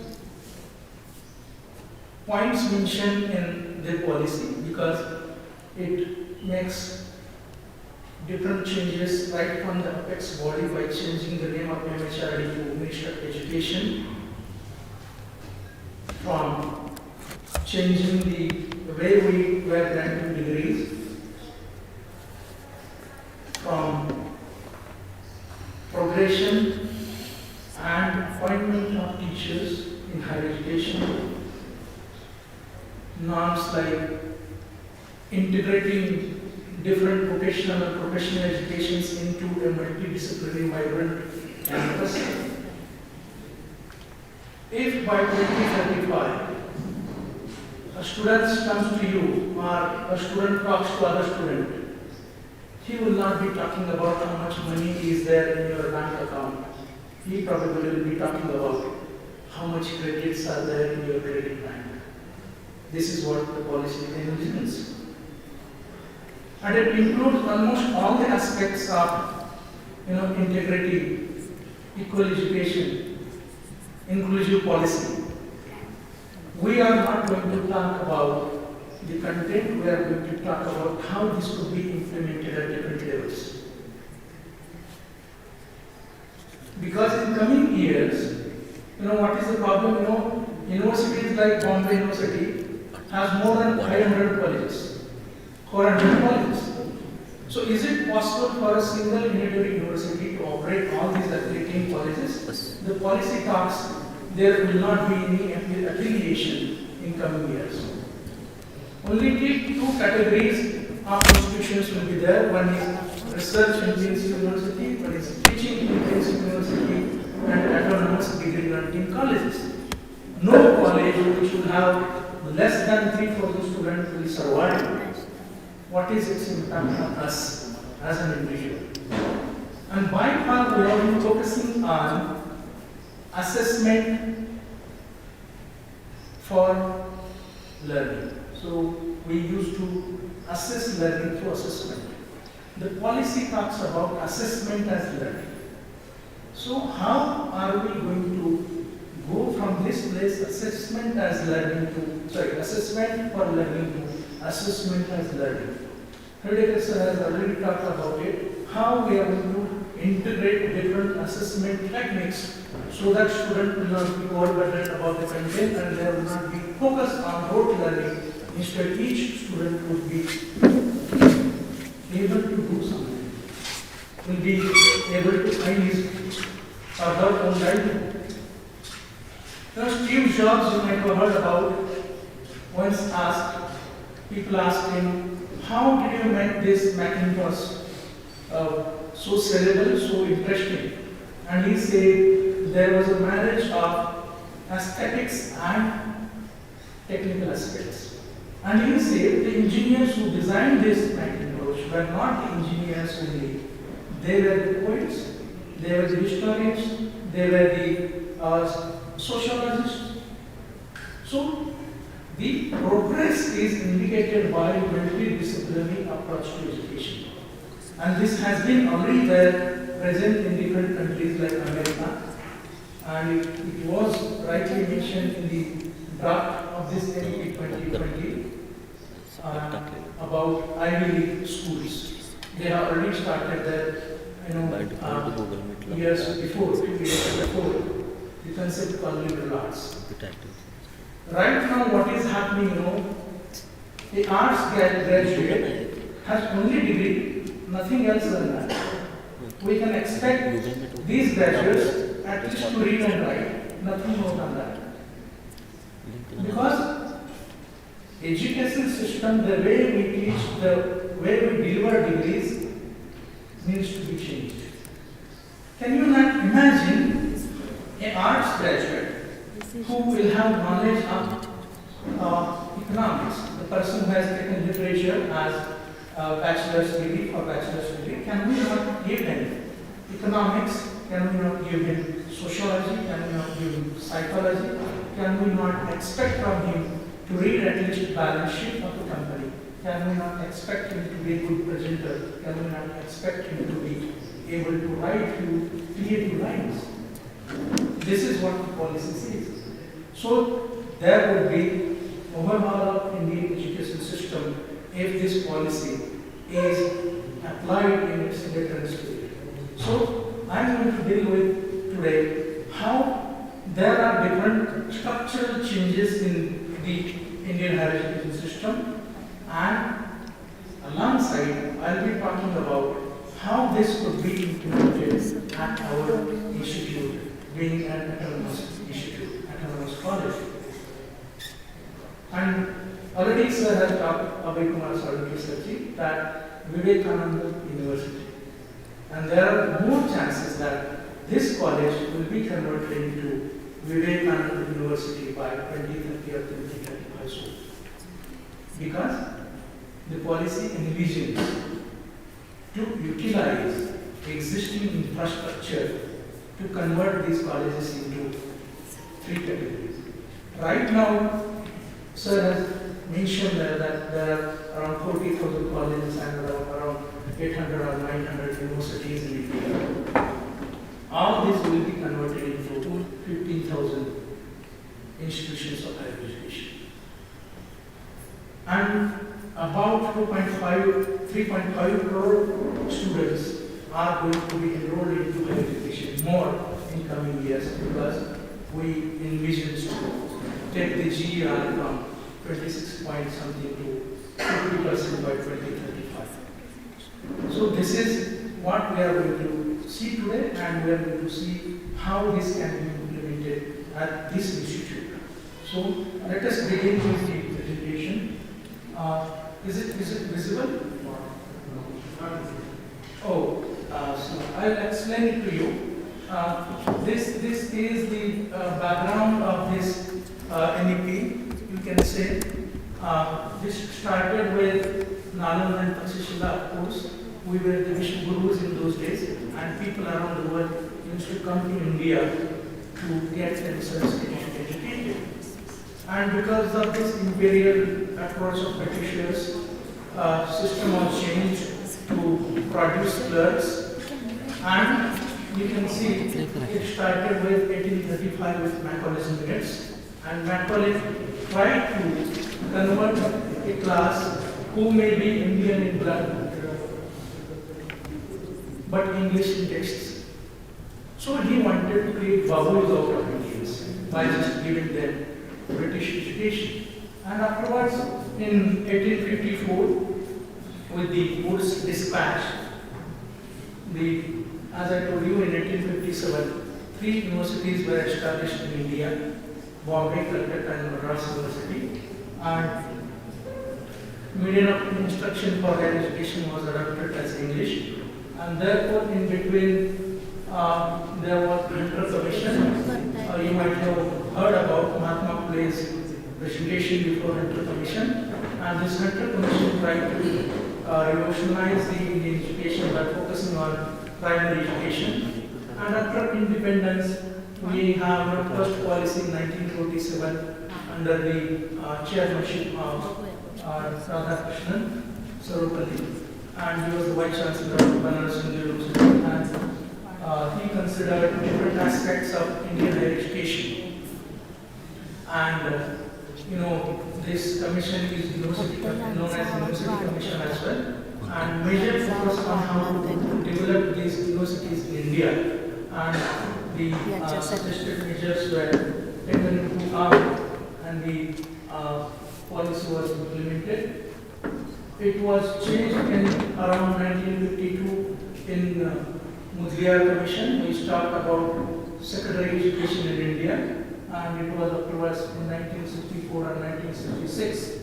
As per the recommendations of Mudliar Commission, there was National Education Commission under the guidance of Kothari, and Kothari Commission is known for its university education and Commission 23 recommendations which were given by this Kogai Commission to change the Indian higher education system, and that was implemented. And it talked about the education model of 10 plus 2 plus 3, that means 10 up to 10. We have school and higher secondary school education, 2 years of higher secondary education and 3 years for degree. This has been changed now. We have 10 plus 3 plus 3 plus 4 model to be implemented in school education. And in 1986, national policy on education was developed, and it was the result of first policy, national education policy of 1968. It was revised in 1986, and then in 1992 it was also revised, and we have this National Education Policy 2020 now. And 34 years have been passed so far, and this policy, the work was started with PSR Subramanian, Cabinet Secretary, working to consult different agencies to come out with a unique policy for Indian education.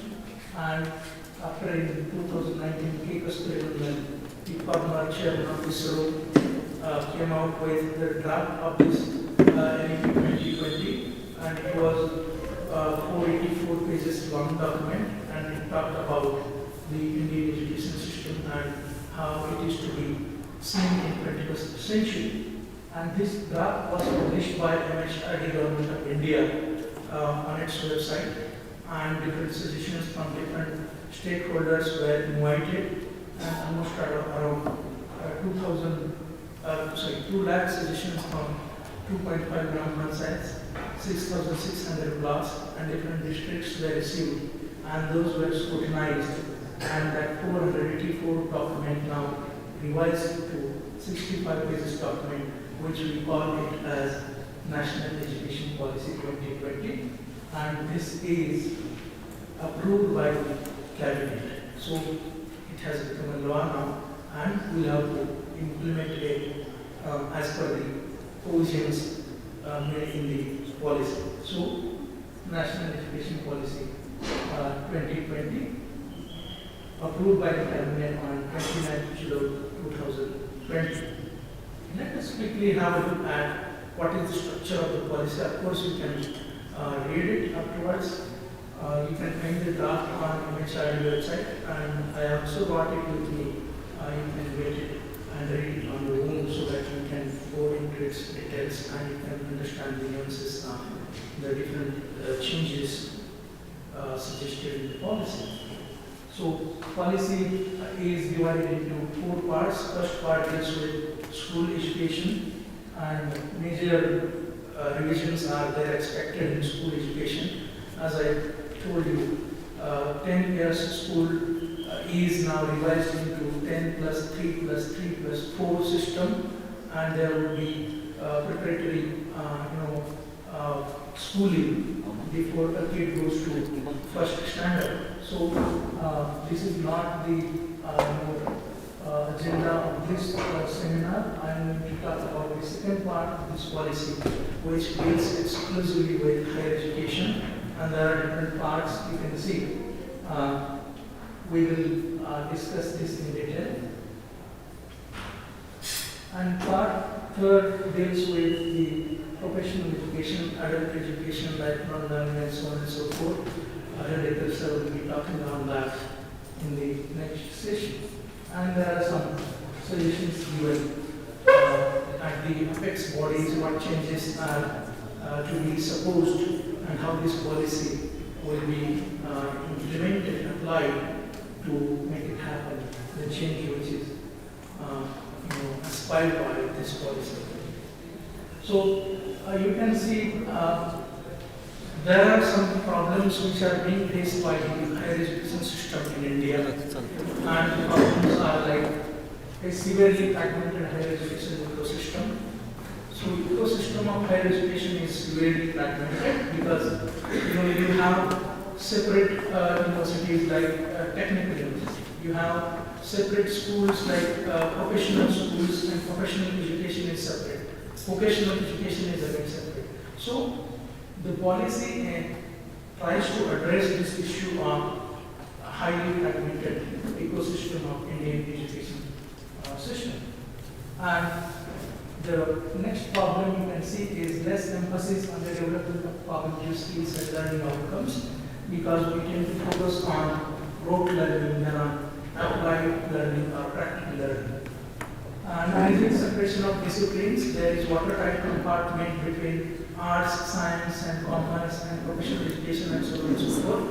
So this policy tries to resolve this, and come up with a multidisciplinary vibrant campus. On the same campus, there would be education department, there would be commerce department, there would be vocational department, there would be professional department, and all these departments will be woven together to give a degree which will be called multidisciplinary bachelor's degree in education. So we are going to see that how it is going to be done, and limited access to socio-economically and gender marginalized categories of the society. The policy aims to bring them in the purview of higher education. And there is limited teacher and institutional autonomy. What is happening right now, the syllabus is designed by somebody else. The teacher who is teaching is somebody else. So the policy talks about institutional and teacher autonomy in designing and delivering content. So you will be designing your own syllabus, of course with the guidance given by the apex bodies, and you will be able to assess them with your own assessment techniques. This is the major change you can see in this policy. So your work will not be on delivering the content to the students. You are supposed to talk about, you are supposed to design a curriculum, you are supposed to design your own method of assessment, and you will be free to implement it, provided it fits under the given criteria. So your work is now increased, you can say, but of course the policy talks about reducing the other burden on the teachers. So we are going to see that. So limited teacher and institutional autonomy, the problem persists there, and then inadequate mechanism for merit-based career. So API you are doing, do some programs online, do some attend some workshops, present some papers, because you feel it is important, because progression is based on API. So in current policy, it is thought that teacher will be assessed on different parameters. So stakeholders' opinion will be there, students' opinion will be there, your contribution to the society would be there, your contribution to the institute would be there. So overall, assessment and progression of teacher would be changed drastically.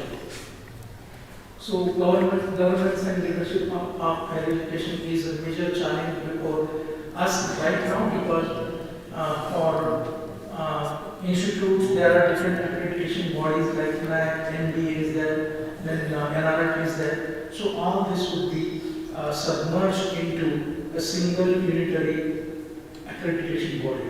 So we are going to see that how it is going to take place. And regulatory system, the policy talks about light but tight regulation of the norms which would be governing the institutions, and large affiliating universities as we have told you. A university like Mumbai University has more than 400 so colleges, and it is not possible for them to maintain the high quality standards in each of the affiliating institutes. So the policy talks to vanish, gradually move away from affiliating systems, and it focuses on 3 types of institutions which we are going to study in this policy. And this policy envisions to move towards multidisciplinary universities and colleges. As I told you, a BA graduate will be studying few courses from vocational education, he will be studying few courses from music, he will be studying few courses from drama, he will be studying few courses from mathematics, science as well, because that's what the multidisciplinary approach to a degree means.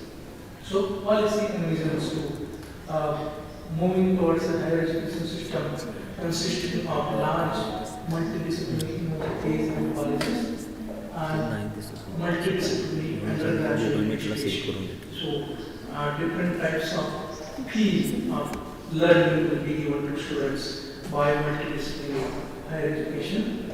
And faculty and institutional autonomy we already have seen. So it envisions to revamp the curriculum, revamp the pedagogy, assessment and student support would be revamped, and merit-based appointment of teachers and progression of teachers is envisioned in this policy. And through National Research Foundation, the research at the level in the research in the country would be carried out. आपको पता है कि हम जब बात करते हैं number of universities हमारे जो इंडिया के हैं टॉप रैंकिंग इन 200 यूनिवर्सिटीज में से कौन से एक भी नहीं है, सर ने भी बताया है। तो हम ये कैसे जा सकते हैं उधर तक? The research is the only way to produce good quality papers, to catch patents, and this is possible through seed money, this is possible through encouragement to the faculty to do research. And अब हमारा problem ये है कि हम जब research करने की बात करते हैं तो हमें टीचिंग का भी लोड है, एडमिनिस्ट्रेटिव की भी रिस्पॉन्सिबिलिटीज है, तो हम कैसे टीचिंग के साथ रिसर्च पे फोकस करेंगे? This is the existing problem. So उसके लिए उन्होंने कैटेगराइजेशन किया है। जो भी यूनिवर्सिटीज टीचिंग पे फोकस करना चाहते हैं तो उनको टीचिंग इंटेंसिव यूनिवर्सिटीज बोला जाएगा। वो रिसर्च भी करेंगे लेकिन उनका फोकस जो रहेगा वो टीचिंग पे रहेगा। और अदर यूनिवर्सिटी जो है वो है रिसर्च इंटेंसिव यूनिवर्सिटीज, उनको क्या करेंगे? रिसर्च के ऊपर ज़्यादा ध्यान देंगे और साइमल्टेनियसली टीचिंग भी करेंगे। और एक कैटेगरी ऐसी है जिसमें autonomous colleges, those will be granting degrees to the students. So NRF के द्वारा रिसर्च को बढ़ावा देने के लिए एक पॉलिसी एनविजन करती है। Light but tight regulatory by single regulator for higher education. अब जो टेक्निकल एजुकेशन के लिए अलग एक्रेडिटेशन बॉडी है, देयर वाज पहले कुछ दिनों पहले आपको पता रहेगा कि there was controversy between UGC and AICT, who is the apex, who is to govern technical education and who is to govern non-technical education. This question would not arise if this policy is implemented, and of course it is to be implemented. So a single uniforming authority would be there at the apex body which will govern all the education except legal and medical education. The policy does not talk about legal and medical education. They may have something else in their mind, but there will be single unitary higher education regulatory body which will govern all the institutions in the country. And policy also talks to give impetus to philanthropic approach by giving different scholarship to different underprivileged and disadvantaged students. Online education will be given equal importance as offline education. And it is taught in the policy that the capable universities and capable institutions will be delivering online degrees, and those degrees will be at par with offline teaching learning. So it is there in the policy. So online and distance learning, this is of course helpful to increase GER from 26 to 50 by 2035, and therefore these are the measures taken, it seems. So online education will be given impetus. So this is how the institutional restructuring and consolidation is there. So you can see the picture of Nalanda University. It was a multidisciplinary university. So you might have heard names of Sushrut and all those NCE stages, and you must have heard about Chanakya as well. So at a single point, at a single place, all the education would be delivered. So you do not have to go to other university for technical education. Same will be made available in the same campus, and there would be multidisciplinary approach designed, implemented to deliver degrees. So you can see fragmentation of the higher education will be ended with large multidisciplinary university, and each of will aim to have 3,000 or more students. As I already talked, at least 3,000 plus students should be there in your campus, in your institution, so that you can continue delivering education.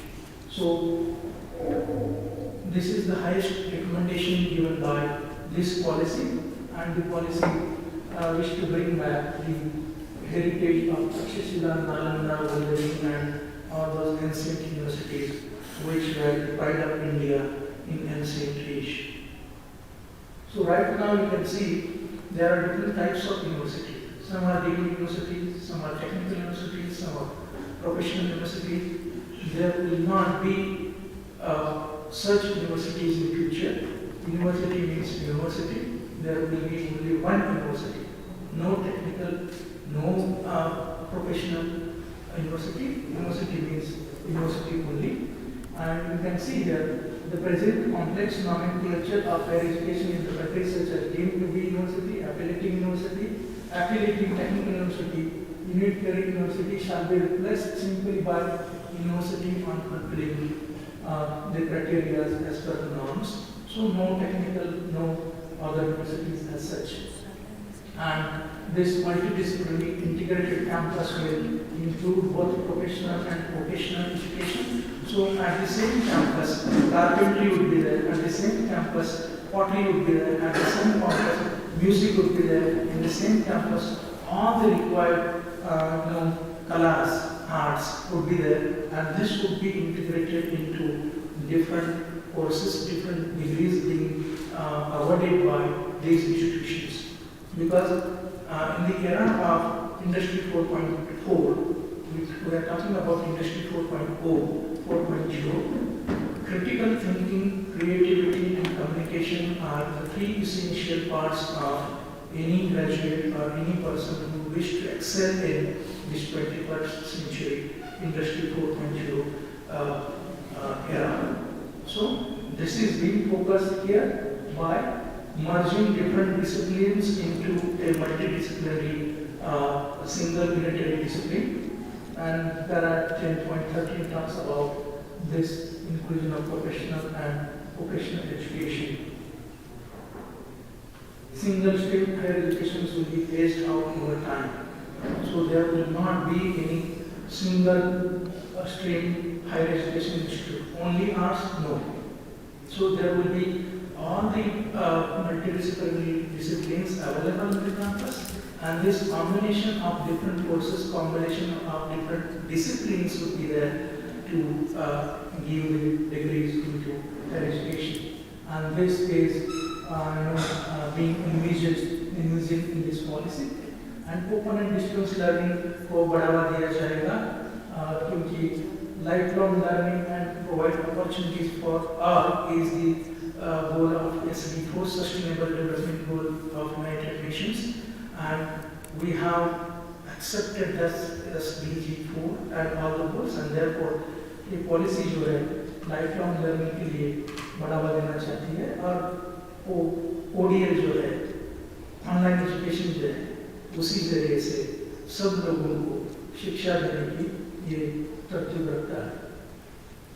And vibrant multidisciplinary institutions would be there, as we already have seen that part. And this is expected that all the higher education institutes in the country will be multidisciplinary by 2030, and this is the mandate given by. And by 2040, all higher education institutions are going to become multidisciplinary institutions, and then preparation will start with giving autonomy and to graduate from one category to another category of universities, like teaching incentive, research incentive universities. This would be there.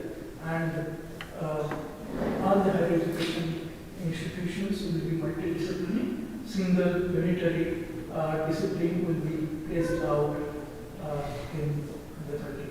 And this is what is talked about, increasing gross enrollment rate or gross enrollment ratio. You can see the current gross enrollment ratio as per the 2018 data is 26.3. That means if 100 students join primary education, out of these 26.3 students go for higher education, and this is too less number. And we have been trying since years to increase it, but we have come up with this 26.3 as per the 2018 data. And the policy envisions that this should be taken to 50% GER by 2035. And this is mammoth task, as Sir talked about. So there are different measures being taken by the government, which are mentioned in this policy, to increase the GER from 26.3 to 50% by 2035. And more than 3.5 crore new seats will be available in higher education, so that 50% students at least will be able to get higher education by 2035. The major aspect of this policy is focus on liberal arts.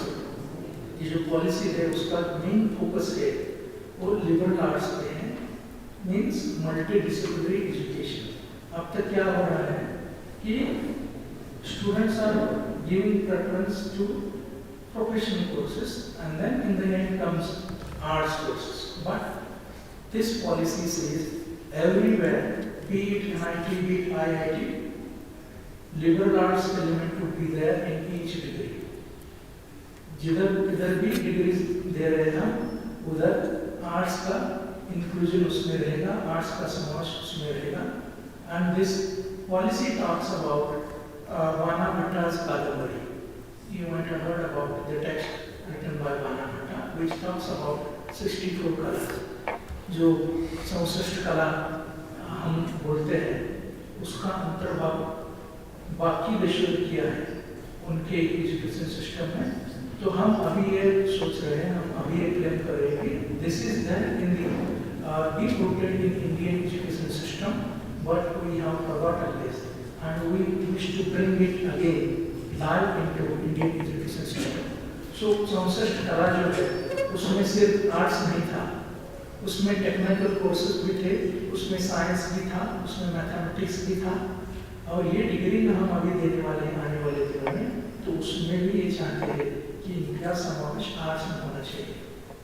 So reviving ancient Indian heritage, giving impetus to liberal arts, and subjects like singing and painting, along with scientific fields, chemistry, mathematics, professional fields such as carpentry and cloth making, professional fields, medicine, engineering was available at a single point in the Takshashila and Nalanda universities.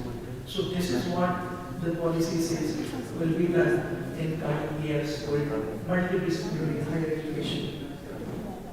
So this would be focused in liberal arts, and already this is there in other countries, and we have now understood its importance in Industry 4.0, and therefore this policy tries to focus on liberal arts. Already I have prepared something about it, because in our university we were working on this liberal arts project since its inception, because we have given name to arts to liberal arts, because liberal arts is a wide ranging wide ranging formula of arts, and everyone is free to use it at liberty. So we would be focusing on this once I complete all the slides. You can see knowledge of many arts would be the main criteria of multidisciplinary degree, which will be given by the different colleges and universities. And this is to make it happen in Industry 4.0. and engineering institutions like IITs will move towards more holistic and multidisciplinary education by applying different courses from arts. So arts is going to boom in coming years.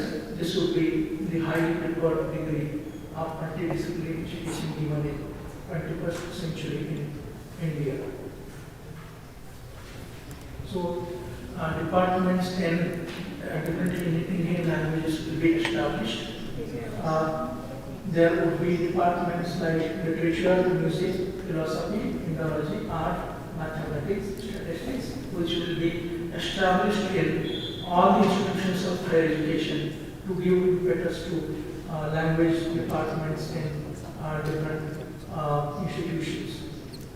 And in almost all the programs, different credits will be reserved for arts, so that credits will be given in all bachelor's degrees programs for the subjects they are learning from the campus itself. So this is how the degree will be given in coming years. There will be multiple exit, multiple entry option available for the students. For example, a student opts for a BA course, and it is not possible to him or her to complete the education because of some reasons. They may come back to the point where they left. So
ठीक आहे, तुम्ही काहीतरी सांगणार होता.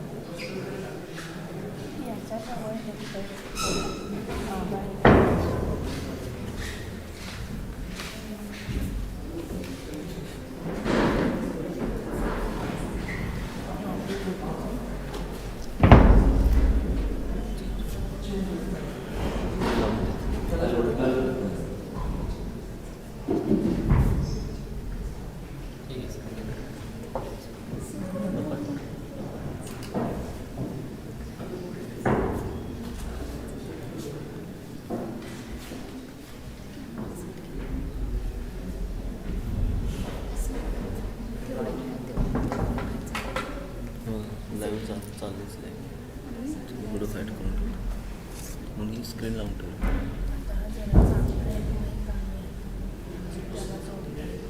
Direct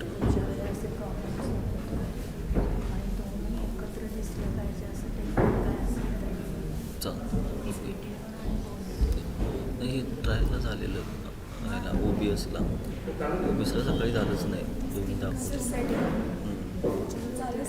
त्यामुळे मग Google मीटवर केलं sink Google meet आणि YouTube sink केलं मग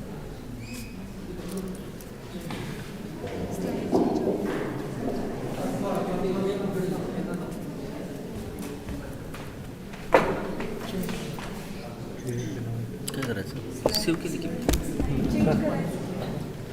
स्लाईडमधून चेंज करा याच्या माझ्यावर कंट्रोल आहे सर ते इथनं मॅन्युअली करूया तुम्ही सांगा ते रिमोटचा कंट्रोल आहे का याच्यावर तो रिमोटचा कंट्रोल आहे का हां रिमोट मग होते होणार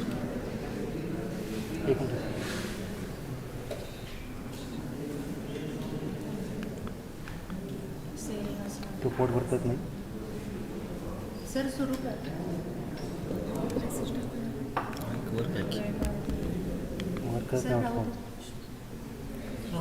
मला सिग्नल मी मॅन्युअल करतो So, different departments in the higher education institutions will be established, like languages, literature, music, translation and interpretation. Such subjects would be established in all the higher education institutions, and credits will be given in all bachelor's degree programs for these subjects in coming years. So this is how I was talking about the degree model which is to be given. There are 3 or 4 years of degree being given by these institutions, and if a student continues 1 year in a discipline or field, including vocational or professional education, the student will be given certificate. So it will be considered as a certificate. If he continues for 2 years, this would be considered as a diploma.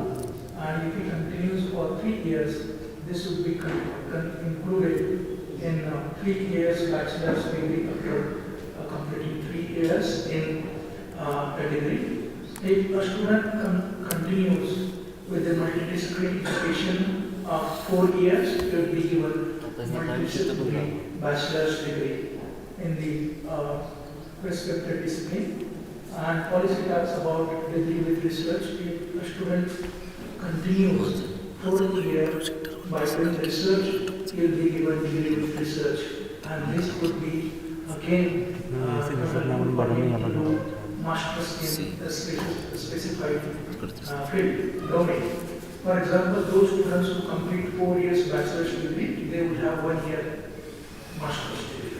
So likewise, those who complete 3 years bachelor's degree, they will have 2 years master's program, and afterwards they can go for PhD programs. There will not be any employee degree avoided henceforth in the education system. There will be easy, and PhD. So, policy talks about giving preference to this 4-year multidisciplinary degree, and this policy says it should be emphasized. It should be a preferred choice of the students to continue 4 years multidisciplinary in specific domain. And there is also multiple entry, multiple exit points in the degree. For example, somebody goes away after 2 years, of course he will be getting the certificate.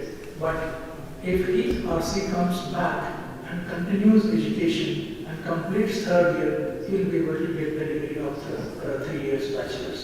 So like this, multiple exit, multiple entry points would be there, and this would be governed by the regulations given by the higher education ministry, education ministry.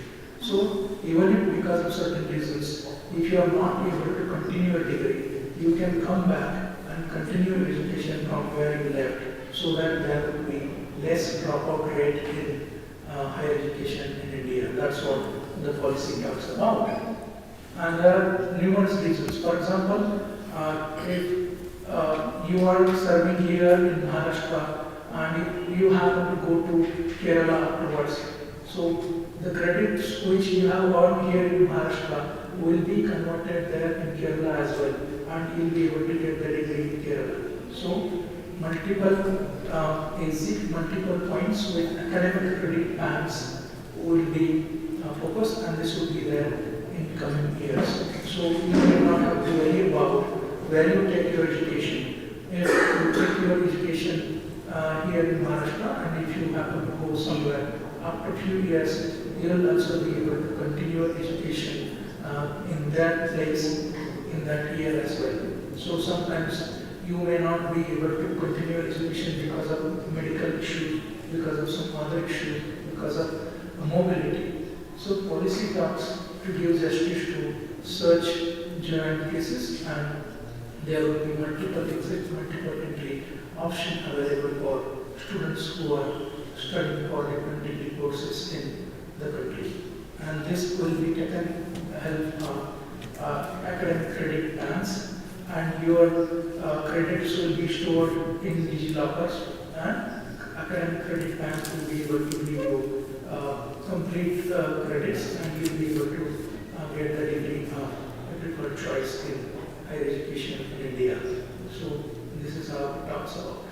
Also it talks about internationalization of higher education, and it says if some students complete some credits in foreign countries, they also will be accommodated in Indian education system by giving due importance to that credits, and those credits will be not shared and he will be given an appropriate degree in the education. This is how multiple entry with multiple exit option along with academic credit bands. 3 or 4 years degree will be there in multidisciplinary education. So 3 years degree will be giving you option to continue for 1 more year with research, and then 4 years multidisciplinary will be given to the students.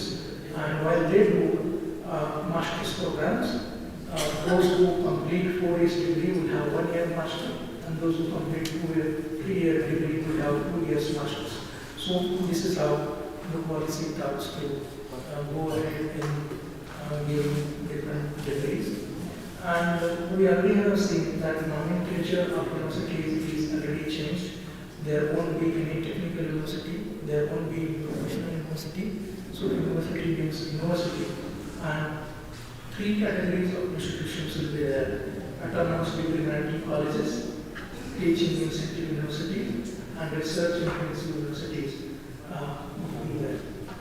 So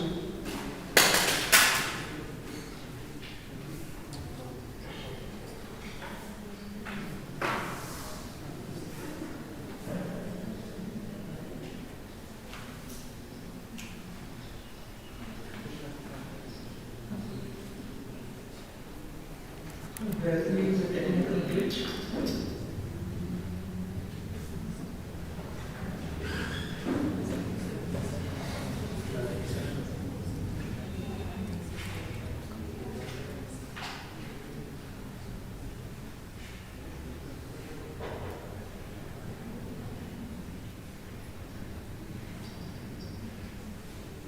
So 3 or 4 year degree with multidisciplinary education, multiple entry, multiple exit options will be there, and academic bank of credits will be established, and students will be able to convert their credits from one institute to another institute, and they will be able to get the degrees within a stipulated time, which will be given by the apex body. So flexibility to offer master's degree. Institutions will be having flexibility to offer master's degree, and we have seen that 2-year program with the second year devoted entirely to research for those who have completed 3rd year, 3-year bachelor's degree, 2 years master's with 1 year focusing on research, and for 4-year bachelor's program with research, 1 year master's program will be there, and undertaking PhD shall require either a master's degree or a 4-year bachelor's degree of research. This is being taught in 11.10 of the policy, and there will not be any implemented in coming years in India. And policy also talks about establishing multidisciplinary education and research university, and preference will be given to those who are already having infrastructure. And here I think the autonomous college like Vivekananda College has a good opportunity to opt for this. And as per, if you are able to fulfill the norms which will be governed by the apex bodies in education, your campus can be multidisciplinary education and research university, and which will be aiming to attain the highest global standards in quality education. This is what is taught in 11.11 on page number 38. And autonomy to innovate on matters of curriculum, pedagogy, and assessment is that institutions and faculty will have the autonomy to innovate matters pedagogy, and this should be done within the framework of higher education qualifications. So you will be given a structure where you will be able to innovate on. You can design your own pedagogy. You can do experiments with the content, matter, and the assessment technique as well. And the policy seeks to get away from the high-stake examinations to more continuous and comprehensive evaluation. You can see what has happened because of this COVID-19 pandemic. We are conducting examinations, but if you look at the result is everywhere more than 85%. And you know what is happening there. So if there had been continuous comprehensive evaluation, a module is over, there would be small practical, there would be small formative assessment. Instead of focusing on rote learning, if we focus on assessment for the sake of learning, there would be effective assessment. And therefore, assessment for learning, assessment for learning, and assessment as learning. The policy focuses on assessment and learning. हम जो सीखते हैं तो सीखना ही हम क्या करते थे पहले सीखने के बाद उसका असेसमेंट करते थे. अभी क्या है असेसमेंट भी सीखना है. सो उधर पीयर इवैल्युएशन रहेगा. पीयर इवैल्युएशन रहेगा आपण आपल्या दुसऱ्या को स्टुडंटला तुमचं अनालिसिस करायला सांगतात. एखादा प्रोजेक्ट दिला आणि त्या project through communication skills, creative thinking, collaboration, team building हे स्किल्स त्याच्यातून तुम्ही ऑब्झर्व करा आणि त्यानुसार तुम्ही त्याला मार्क्स द्या. असे वेगवेगळ्या पद्धतीची असेसमेंट स्ट्रॅटेजी वापरण्याचं घडण हे प्रत्येक शिक्षकाला असेल आणि त्यासाठी शिक्षकांना तयार असायला पाहिजे. म्हणून असेसमेंट म्हणजेच शिक्षण हे नवीन जी फोकस पॉईंट आहे तो याच्यामध्ये इंटिग्रेट केलेला आहे. आणि हे सगळं तुमचा अकॅडमिक प्लॅन असेल, असेसमेंट प्लॅन असेल, तो तुमच्या IDP म्हणजे इन्स्टिट्यूशनल डेव्हलपमेंट प्लॅनमध्ये इन्क्लूड असायला पाहिजे. आणि त्याच्यामध्ये online and distance learning programmes will be equivalent to in class teaching. म्हणजे ऑनलाईन तुम्ही डिग्री देत असाल तर ते इन क्लासमध्ये शिकवल्यासारखं इतपत त्याची क्वालिटी असेल. आणि ज्या इन्स्टिट्यूट्स ते पॅरामीटर्स फुलफिल करतील त्या इन्स्टिट्यूटसाठी अशी परमिशन दिली जाईल. आणि if you fit into this category alongside giving offline teaching will be able to give online degrees as well. आणि हे त्याच्यात अंतर्भाव केलेला आहे. विश्वगुरु Bharat internationalisation of higher education हे त्यांनी सांगितलेलं आहे. आज जर आपण बघितलं 2015-16च्या सर्वेचा तर भारतात 40,000 फॉरेन स्टुडंट्स शिकतात, सगळ्यात जास्त नेपाळमधून. तर हे पॉलिसी असं विजन पाहते की येणाऱ्या काळामध्ये परदेशातले स्टुडंट सुद्धा जसं आपल्याकडे नालंदा, तक्षशिला, पंचशिला या युनिव्हर्सिटीमध्ये शिकायला यायचे तसं येणाऱ्या काळामध्ये परदेशातले विद्यार्थी सुद्धा भारतात शिक्षण घ्यायला येतील आणि त्यांच्यासाठी विविध सोयी केलेल्या असतील. आणि एवढंच नाही तर जगातल्या ज्या टॉप 100 युनिव्हर्सिटीज आहेत त्या सुद्धा आपल्या देशामध्ये त्यांचे कॅम्पस सुरू करू शकतात आणि त्याच्या थ्रू हेल्दी कॉम्पिटिशन निर्माण केली जाईल आणि आपल्या ज्या इन्स्टिट्यूशन्स असतील त्या डेव्हलप केल्या जाते. They will be at par with these universities. आणि ह्या फॉरेन युनिव्हर्सिटीमध्ये जे क्रेडिट्स एखादा विद्यार्थी अर्न करत असेल तर त्या आपल्या इंडियन युनिव्हर्सिटीमध्ये त्याचं सुद्धा इन्क्लुजन करून डिग्री जी आहे ती दिली जाईल. आणि रिसर्चसाठी फॅकल्टी असेल, स्टुडंट एक्सचेंज असेल, याच्यावरती फोकस केलेला असेल. हे इंटरनॅशनलायझेशन ऑफ हायर एज्युकेशनच्या सदरामध्ये त्यांनी मांडलेलं आहे. आणि point 13 talks about teacher development. आणि याच्यात असं सांगितलेलं आहे की motivated, energised and capable faculty teaching learning प्रोसेसमध्ये यायला पाहिजे. आणि म्हणून ह्या पॉलिसीमध्ये असं सांगितलेलं आहे की there will not be any excess load. म्हणजे तुम्हाला इलेक्शन ड्युटी असेल किंवा बाकीचं काय असेल, वॅक्सिन असेल, कोविड आला, इथे जावा तिथे जावा. बट पॉलिसी असं सांगते की हे सगळं जे काम आहे, जे अतिरिक्त बर्डन आहे टीचरवरती, ते कमी केलं जाईल आणि त्यांना टीचिंग आणि रिसर्चसाठी वेळ दिला जाईल. आणि टीचर स्टुडंट रेशिओ सुद्धा आहे तो सुद्धा कमी केला जाईल. पर स्टुडंट आय थिंक आता 1:20 रेशो आहे, एका शिक्षकामागं 20 स्टुडंट असं. तर त्याचा रेशो सुद्धा आहे तो कमी केला जाईल. का तर यांचा फोकस जो आहे तो आहे मल्टी डिसिप्लिनरी एज्युकेशन आणि focus is not on road learning, म्हणजे पाठ केलं परीक्षेत लिहिलं मार्क्स मिळाले पास झालं असं असणार. तर त्याला काय येते ते इन्स्टंटली तिथल्या तिथं शिक्षकांनी असेस करायला पाहिजे, फॉर्मेटिव्ह असेसमेंट, आणि त्याच्यानुसार त्याचं अनालिसिस इव्हॅल्युएशन केलं जाणार आहे. त्यामुळे फक्त एकच परीक्षा फायनल एक्झाम त्याचा भाग असणार नाही, तर you'll be given freedom. तुम्हाला सगळ्यांना त्याचं चॉईस असेल की मी कुठल्या क्रायटेरियावरती स्टुडंटचं असेसमेंट करणार आहे, आणि तो क्रायटेरिया मुलांना अगोदर माहीत असेल आणि त्या क्रायटेरियानुसार तुम्ही त्याचं असेसमेंट करा आणि त्याच्यानुसार त्याला क्रेडिट्स द्या. आतापर्यंत सुद्धा आपण जर बघितलं we have moved away from 100 marks examination. So focus will be on marks, focus असेल क्रेडिट्सवर, किती क्रेडिट्स काम केले त्याच्यावर, आणि त्यानुसार हे इंडिव्हिज्युअल फॅकल्टीसाठी फ्रीडम दिलेलं असेल.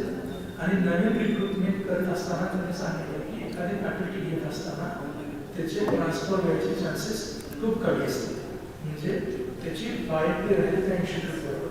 आत्ता काय होतं आहे त्यांचं ऑब्झर्वेशन असं आहे की पॉलिसीचं, मी जर एकदा सर्व्हिसला लागलं तर मला वर्षानं 2 वर्षानं दुसरीकडे जायचं असेल तर मी काय इथं बाहेर काम करू, असंही ॲटिट्यूड असू शकतो.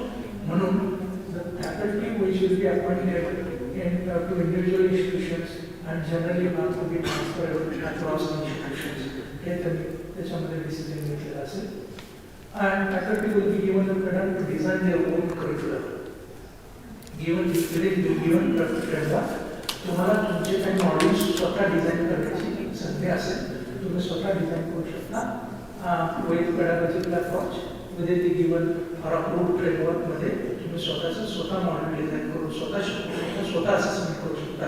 This is what they talk about giving autonomy to teacher and institutions.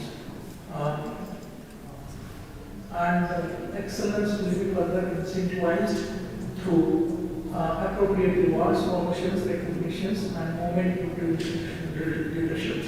API जो आहे त्याचा फोकस चेंज केलेला असेल, त्याच्यामध्ये स्टुडंट्सचं ओपिनियन असेल, स्टेक होल्डर्स ओपिनियन असेल, तुमचं कॉन्ट्रीब्युशन असेल युनिव्हर्सिटीसाठी, तुमच्या सोसायटीसाठी, आणि त्याच्यावरून तुमचं जे प्रोग्रेशन आहे हायर एज्युकेशनमध्ये ते डिपेंड असेल. And the policy talks about tenure track. There was a debate on this. Tenure track त्यांनी सांगितलं आहे की suitable probation period पर्यंत you'll be put in this tenure track, आणि तुमचं परफॉर्मन्स असेस केला जाईल, परफॉर्मन्स बघितला जाईल, आणि त्याच्यानुसार एकदा तुमचं टेन्युअर ट्रॅक कन्फर्म झाल्यानंतर तुमची सॅलरी असेल, रेकग्निशन असेल, ते डिपेंड असेल पीयर अँड स्टुडंट रिव्ह्यूज, तुमच्या करिअरचा रिव्ह्यू, तुमच्या स्टुडंटचा रिव्ह्यू, तुमच्याबद्दल innovations and teaching and pedagogy. कोणीतरी दुसऱ्यानं दिलं की ते शिकवणार असं नसतं. तुम्ही काय इनोव्हेशन्स केलं टीचिंगमध्ये असेल, पेडागॉजीमध्ये असेल, तर त्याच्यावरती तुमचं प्रोग्रेशन अवलंबून असेल. Quality and impact of research, तुम्ही कुठल्या क्वालिटीचा रिसर्च केला तर त्याच्यावरती फोकस असेल. पेटंट किती केले, कुठल्या पेपरला रिसर्च पेपर पब्लिश केला, सायटेशन्स किती आहेत, हे सगळं API मध्ये होतंच. परंतु students opinion about it, students review, your colleagues review will be considered in giving incentives to the teachers. Professional development activities मध्ये तुमचं काम काय आहे, and other terms of service to the institution and community shall be developed by each higher education institution. म्हणजे तुमची जी institute आहे, college असेल किंवा टीचिंग रिसर्च सेंट्रल युनिव्हर्सिटीज असतील, त्या ह्या सगळ्या पॉलिसीज ड्राफ्ट करतील, आणि त्यानुसार ह्या पॉलिसीज ज्या आहेत त्या इन्स्टिट्यूशनल डेव्हलपमेंट प्लॅनमध्ये समाविष्ट असतील, आणि त्यानुसार तुमची सॅलरी, तुमचे पर्स, तुमचं हे केलेलं असेल, हे तिथं सांगितलेलं आहे. And to make this happen, the policy also focuses on teacher education. शिक्षकांच्या शिक्षणासाठी सुद्धा त्याच्यामध्ये काही तरतूद केलेली आहे. आणि तुम्ही जर बघाल तर BEd DEdची काय परिस्थिती झाली आहे हे आपल्याला सगळ्यांना माहितीच आहे. आणि जे जस्टिस JS वर्मा यांचं जे कमिशन होतं 2012 मध्ये त्यांनी जवळजवळ 10,000 टीचर एज्युकेशन इन्स्टिट्यूशनचा सर्वे केला आणि त्यांनी असं मेन्शन केलं की हे जे कॉलेजेस आहेत ते फक्त डिग्री विकत आहेत. They are selling the degrees. आणि ही अशी परिस्थिती असेल आणि और ये जो है सर्वे के रिपोर्ट में आता है तो this is very very dangerous for education system and therefore the policy talks to complete overall teacher education in India. और इसके लिए उन्होंने क्या किया कि multidisciplinary universities will also run BEd colleges. मैं जो बोल रहा था ना मल्टीडिसिप्लिनरी कैंपस, उधर BEd भी होगा, MAd भी होगा.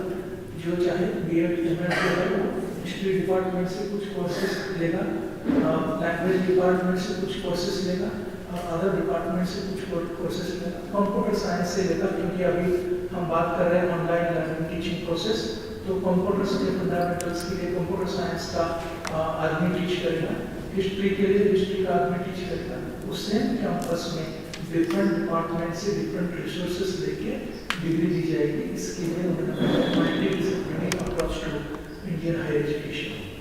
और इसके लिए our standard of teacher educational institutions will be multidisciplinary institutions by 2030. So जो है अभी कॉलेजेस BEd तो by 2030 they will be completely revamped. They will be multidisciplinary institutions. सिर्फ BEd डिग्री कॉलेज नहीं रहेगा, उधर बाकी भी कॉलेजेस रहेंगे. और by taking different resources from different departments at the same institutions, the multidisciplinary institution will be run, and they have to offer the 4-year integrated teacher profession program. So 3 years degree and 1 year this year program like this. 4-year integrated teacher preparation program would be there, and the 4-year integrated year will be minimum degree qualification for school teachers by 2030. ये जो degree दे देंगे 4 year का वो school teachers के लिए compulsory रहेगा. And this 4-year integrated year will be a real major holistic bachelor's degree in education as well as specialized subject. So they are talking about majors and minors. I'll show you what we have prepared on this. Majors and minors में क्या होगा कि उनका जो major है तो educational का degree रहेगा, उसके साथ और एक सब्जेक्ट का डिग्री का उसमें अंतर रहेगा. For example major in education minor in language, ऐसा है. Major in education minor in history. So both the tracks will be available for that student. So multidisciplinary holistic bachelor's degree will be given to the students.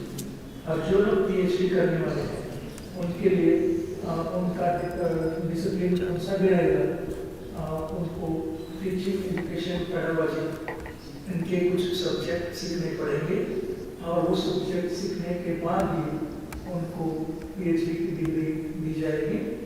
And they will have compulsory teaching for 2 hours in the education in the institutions to get experience.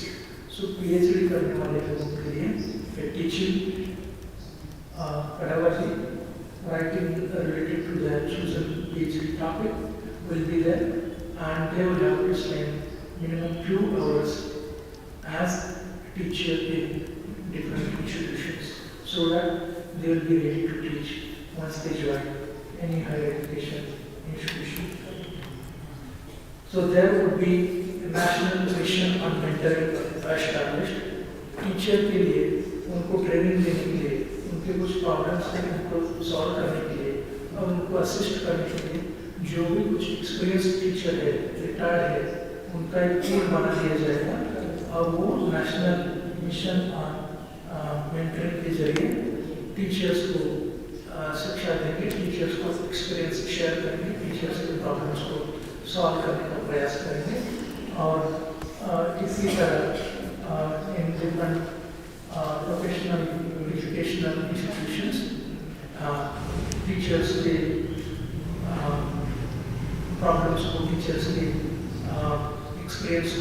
Share करके उन मेंटरों के जरिए teaching learning process would be made effective. इधर तक मैंने आपको बताया है, आगे का पार्ट जो है तो वीडियो से बताएंगे, but before that I would like to show you how can we integrate this into a multidisciplinary degree, and I do not claim this is the perfect version using multidisciplinary degree. हमने ये जो किया था प्रयास 2017 में किया था, एक पॉलिसी आई 2018 में, सॉरी 19 में ड्राफ्ट आया, और उसके पहले हमने लिबरल आर्ट्स रन करने के लिए ये किया है, और जो भी उसमें कुछ हमने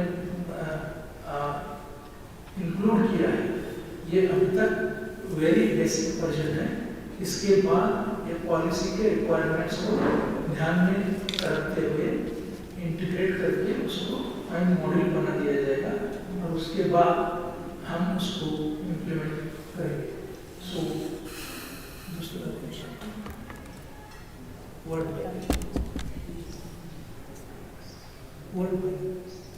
दूसरे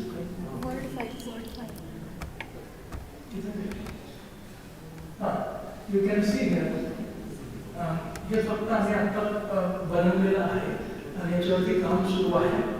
2017ला हे बनवलं आहे आम्ही, 2019 मध्ये पॉलिसी आहे, आणि ह्याच्यात भरपूर अजून multidisciplinary subject multidisciplinary angle add करायचं आहे। फक्त हे बेसिक वर्जन त्यावेळेला आम्ही तयार केलं होतं। तर ही बॅचलर्स डिग्री जी असेल त्याच्यामध्ये डिफरंट टाईप्सचे सब्जेक्ट असतील, युनिव्हर्सिटी कोर असेल, स्कूल कोर असेल, जनरल इलेक्टिव्ह असतील, आणि मेजर आणि मायनर सब्जेक्ट्स असतील। म्हणजे एखाद्या विद्यार्थ्याने एखाद्या विषयात मेजर करत असेल तर त्याला सायमल्टेनियसली मायनर पण त्याच्यात घ्यायची संधी असते। म्हणजे समजा आणि ह्याचं कसं असेल, 12 कोअर कंपल्सरी सब्जेक्ट्स असतील, 12 कोर्सेस, त्याचे क्रेडिट 2 असतील, म्हणजे कमी क्रेडिटचे 12 कोर्सेस, 4 कोर्सेस असतील जनरल इलेक्टिव्ह, म्हणजे ते पर्पज जनरल असेल, आणि 10-12 कोर्सेस दिले जातील, त्यातले ते 4 चूज करायचे असं असेल। 1 मायनर स्पेशलायझेशन असेल, त्याचं 8 सब्जेक्ट्स असतील, आणि 1 मेजर स्पेशलायझेशन असेल, त्याची 14 सब्जेक्ट्स असतील। असा कॉम्प्रिहेन्सिव्ह प्लॅन त्याच्यामध्ये आहे। आणि तुमचे सब्जेक्ट्स बघितले तुमच्या लक्षात येईल हे काय काय शिकणं अपेक्षित आहे। मेजर्समध्ये आम्ही रेग्युलर मेजर्स आतापर्यंत घेतले, इंग्लिश असेल, इकॉनॉमिक्स असेल, सायकॉलॉजी, सोशॉलॉजी, आणि you can go on adding this list as per your expertise, तुमच्या ह्याच्यामध्ये वाढवत जाऊ शकतो। त्यातले मेजर सब्जेक्ट्स, मायनर सब्जेक्ट असतील, इंटरनॅशनल रिलेशन्स असेल, क्रिएटिव्ह रायटिंग असेल, जेंडर स्टडीज, ह्याचं कॉम्बिनेशन कसं आहे बघा। आता इंग्लिश एखाद्या विषयाचा सब्जेक्ट आहे तर इंग्लिशमध्ये त्याला फक्त लिटरेचर शिकवलं जाईल, पण English major with creative writing minor, म्हणजे 14 सब्जेक्ट मेजरचे असतील, 8 सब्जेक्ट त्या क्रिएटिव्ह रायटिंगचे असेल, म्हणजे हा इंग्लिश शिकणाऱ्या स्टुडंटला वर्टिकल स्कोप असेल, म्हणजे त्याला इंग्लिशचं पण हे करता येईल आणि क्रिएटिव्ह रायटिंगकडे पण जाता येईल, पण दोन्ही जे आहेत ते सायमल्टेनियसली एकमेकाला हेल्प करतात। अशा पद्धतीचं हे फक्त बनतं, पण एवढा असून चालणार नाही, तर त्याच्यासाठी फाउंडेशनल त्याचं फाउंडेशन पाहिजे। ॲज अ ग्रॅज्युएट त्याला फाउंडेशन काय द्यायला पाहिजे, पण फाउंडेशन काय असेल ते पण आपण त्याच्यात दिलेलं आहे। म्हणजे ह्यातला एक मेजर निवडू शकता, ह्यातला एक मायनर निवडू शकता, आणि दोन्ही सायमल्टेनियसली त्याला शिकवले जाते। म्हणजे एखादा समजा जिओग्राफी सब्जेक्ट आहे, जिओग्राफीला टुरिझम मायनर दिलं, म्हणजे सगळ्या जगातले त्याला जिओग्राफी माहिती आहे, त्यालाच ते टुरिझममध्ये काय आहे ते जास्त माहीत असेल। असं काही सब्जेक्ट मेजरचे आणि काही सब्जेक्ट मायनरचे शिकवले तर व्हर्टिकल त्याला मोबिलिटी असेल, जेणेकरून दोन्ही क्षेत्रामध्ये तो काम करू शकतो। आता फक्त जिओग्राफी येत असेल तर खूप कमी आहे, पण जिओग्राफी विथ तुमचं GIS असेल किंवा तुमचं टुरिझम असेल तर त्याचं कॉम्बिनेशन करून तो विद्यार्थी चांगल्या पद्धतीने सस्टेन होऊ शकतो and will be able to get a job in the market. हे अशा पद्धतीने डिझाईन करायला पाहिजे। हे एक मेजरचा सब्जेक्ट घेईल, एक मायनर घेईल, याचे 12 सब्जेक्ट असतील, याचे 8 सब्जेक्ट असतील, आणि बाकीचं जे आहे ते स्कूल कोअरमध्ये, युनिव्हर्सिटी कोअरमध्ये त्याच्यात भेटलेलं आहे।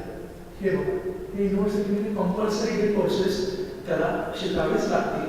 मग त्याच्यात कम्प्युटर फंडामेंटल्स अँड ICT असेल, PH विद्यार्थ्याला भले तो सोशलायझिस्ट असू द्या, त्याला कम्प्युटरशी काम करायचं आहे, म्हणून कंपल्सरी सब्जेक्टमध्ये फंडामेंटल्स असेल, एन्व्हायरमेंटल अवेअरनेस असेल, क्वांटिटेटिव्ह रिव्हिंग असेल, रिसर्च मेथडॉलॉजी असेल, पब्लिक स्पीकिंग असेल, हे जे ॲज अ ग्रॅज्युएट म्हणून जेवढे गरजेचं आहे त्याचे स्मॉल कोर्सेस 2-2 क्रेडिटचे कोर्सेस फाउंडेशन म्हणून बेस तयार करतील आणि त्याच्यावर आल्यानंतर त्याला एखाद्या क्षेत्रात इंटरेस्ट असेल तर त्यातले जनरल सब्जेक्टमध्ये तो 4 सब्जेक्ट मिळू शकतो, त्याचंही त्याला नॉलेज आहे, प्लस मेजरचं नॉलेज प्लस मायनरचं नॉलेज, हे जे पॅकेज असेल त्यातून तो जो विद्यार्थी असेल will be a very good graduate. म्हणजे त्याला जे गरजेचं ज्ञान आहे ते सगळं असेल. आता फक्त आपण युनिटरीवरती फोकस करतो, इंग्लिशमध्ये इंग्लिश, जिओग्राफी, पण जिओग्राफीच्या विद्यार्थ्याला कम्प्युटर हँडल करता येत नसेल तर त्याचा काही उपयोग नाही.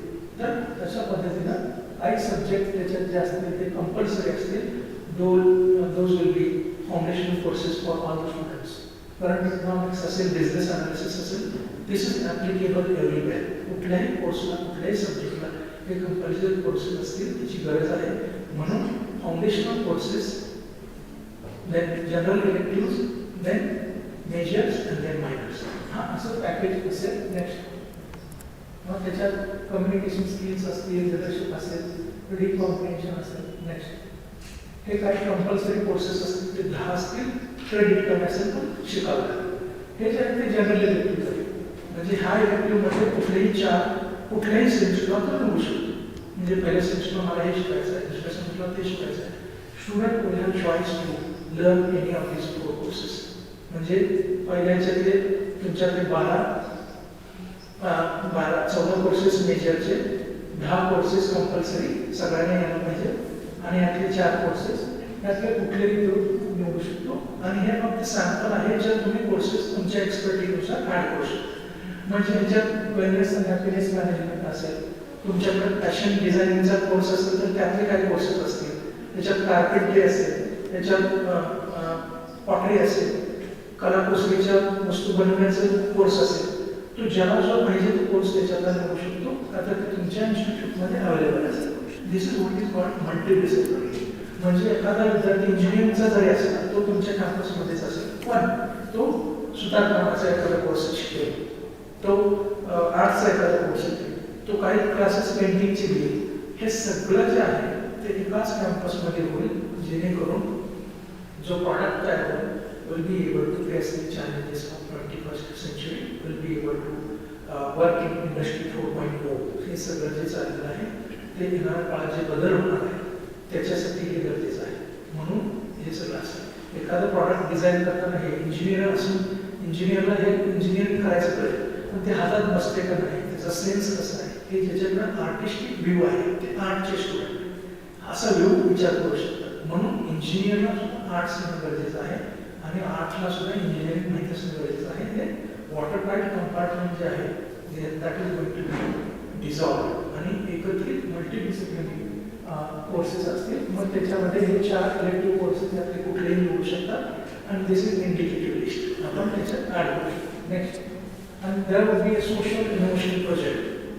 ह्या पॉलिसीमध्ये इंडियन कल्चर, इंडियन इथॉस जो आहे त्याच्यावरती पण भाष्य केलं गेलेलं आहे. तर सेवा जो आहे, सर्व्हिस, जसं सरांनी सांगितलं की एखादा पेशंट आजारी असेल तर विद्यार्थी जाऊन त्याची सेवा करू शकतात, त्याच्यासाठी पण काही क्रेडिट्स असतात. म्हणजे सोशल इनोव्हेशन. एखाद्या शेतकऱ्याच्या गावामध्ये जाऊन ॲग्रिकल्चरशी रिलेटेड असेल सब्जेक्ट तर तसा प्रोजेक्ट तुम्ही दिला तर तिथे जाऊन ॲक्च्युअली ते काम करतील आणि त्याची क्रेडिट्स करायला मिळतील. Social innovation project. एखादे कल्चर आहे, आदिवासी भागात जाऊन तिथे महिनाभर राहून त्यांच्यावर काम करून त्याची बुक्स घेऊन ते प्रेझेंट करणं, त्याच्यासाठी काय करायचं असेल सोशल इनोव्हेशन प्रोजेक्ट. सेवा. काही फॉरेनच्या देशामध्ये जसं क्रेडिट्स बँक्स आहेत तसं त्यांच्याकडे सर्व्हिस बँक्स आहेत. म्हणजे मी 10 तास सेवा देऊ पेशंटला एखाद्या दवाखान्यात तर माझ्या नावाची ती 10 तासाची सेवा मला ज्या वेळेला कधी रिक्वायर्ड असेल तर त्यावेळेला ती मिळेल. असं त्यांनी पूर्ण हे केलेलं आहे. तसं सोशल इनोव्हेशन प्रोजेक्टमध्ये ते विद्यार्थी वेगवेगळे कल्चर असेल, वेगवेगळे प्रॉब्लेम्स असतील समाजातले, त्याच्यावरती काम करून त्याची क्रेडिट्स मिळवतील. हे त्याच्यामध्ये भाग असेल. आणि एक्स्ट्रा करिक्युलर को करिक्युलर ॲक्टिव्हिटीज ज्या आहेत त्या स्पोर्ट्स डिपार्टमेंट्स असतील, तिथं काय कोर्सेस तिथं काय वेळ देतील आणि बाकीचे जे त्याला काही सेल्फ इम्प्रुव्हमेंट करायचं असेल तर त्याच्यासाठी पण ह्या कोर्समध्ये तरतूद असेल, त्याच्यासाठी क्रेडिट्स ठेवलेले असतील. 1 क्रेडिट असेल, 2 क्रेडिट असेल, तर त्या पद्धतीनं ते करतील. नेक्स्ट आणि हे जे स्ट्रक्चर आहे ते प्रॉब्लेम असं दिसेल. सेमिस्टर 1ला काय असेल, 4 कोर कंपल्सरी कोर्सेस मागायचे जे सांगितले सगळ्यांना यायला पाहिजे. ते एक जनरल इलेक्टिव्ह असेल जे 4 निवडायचे प्रकारे पहिल्या सेमिस्टर, एक मायनर सब्जेक्ट, एक मेजर सब्जेक्ट, ते सेमिस्टर 1ला. तसंच सेमिस्टर 2ला. नेक्स्ट सेमिस्टर 3ला रिसर्चचा कंपल्सरी कोर्स असेल. असं प्रत्येकाला मेजर्स, मायनर, जनरल इलेक्टिव्ह आणि तुमचे कंपल्सरी कोर्सेस असतील. नेक्स्ट सेमिनार असेल, वायवा असेल आणि नेक्स्ट हे जर क्रेडिट डिस्ट्रीब्युशन बघितलं तर हे असं असेल साधारण. म्हणजे कंपल्सरी कोर्सेस असतील ते 12 कोर्सेसचं 2 क्रेडिटने 24 क्रेडिट असतील. जनरल इलेक्टिव्ह 4 कोर्सेस आहेत तर त्याचे 3 क्रेडिटचे मिळून 12 क्रेडिट्स असतील. 14 मेजर कोर्सेस असतील तर त्याचे 4 न 56 क्रेडिट्स असतील. आणि मायनर 8 सब्जेक्ट असतील त्याचं 32 क्रेडिट्स असतील. सोशल इनोव्हेशन प्रोजेक्टला 10 क्रेडिट्स आणि एक्स्ट्रा करिक्युलर को-करिक्युलर ॲक्टिव्हिटीजला 6 क्रेडिट्स असं मिळून 140 क्रेडिट्सची ही डिग्री असेल. पण ही डिग्री ज्यावेळेला आम्ही तयार केलं मी त्यावेळेला ही पॉलिसी अजून आलेली नव्हती, म्हणून आम्हाला त्याच्यावरती थोडं थांबावं लागलं. आणि हे सगळं बसवायला 4 वर्ष गरजेचे आहे. 3 वर्षात पण बसू शकतं, पण त्याच्यात काटछाट करून बसवावं लागलं.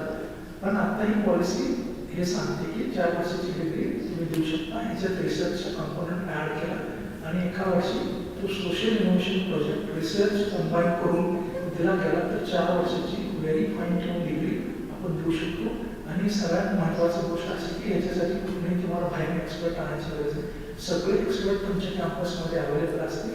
प्रत्येक युनिटकडून, प्रत्येक डिपार्टमेंटकडून, प्रत्येक स्कूलकडून मदत घेऊन असं एक पॅकेज तयार केलं आहे आणि मल्टीडिसिप्लिनरी डिग्री तुमच्या स्टुडंटला दिली जाऊ शकेल. आणि ही डिग्री देत असताना तुम्ही सांगू शकता ही डिग्री मिळाल्यानंतर ह्या सगळ्या गोष्टी स्टुडंट करू शकेल. आणि हे कॉम्पिटेटिव्ह एक्झामिनेशनसाठी बघा ह्यातला सगळ्यात भाग उपयोगी आहे. त्यांना कॉन्स्टिट्यूशन माहिती होते, करंट अफेअर्स माहिती होतात, courage daring, stage daring, communication skill, ह्या सगळ्या गोष्टी येतात. आणि तो जो मेजर मिळेल त्याच्यामध्ये जो एक्सेल असेलच असेल, but that would be accelerated by the minor which you are see completes. आणि मग फॉरेनच्या डिग्री आता जे आपण बघतो त्याच्यात असं असतं की मेजर विथ मायनर, आणि त्या पद्धतीचं आपण इथे डिग्री घेऊ शकतो. This is all how it is presented. So I have come to the end of this presentation. If you have any doubt, if you want to add something to what I have said, or if you want to get clarification about any of the issues, you are free to do so. Thank you. Thank you so much, sir. Thank you for your presentation. I also thank Honorable Principal Abhay Kumar Saruke sir for his presence in this session.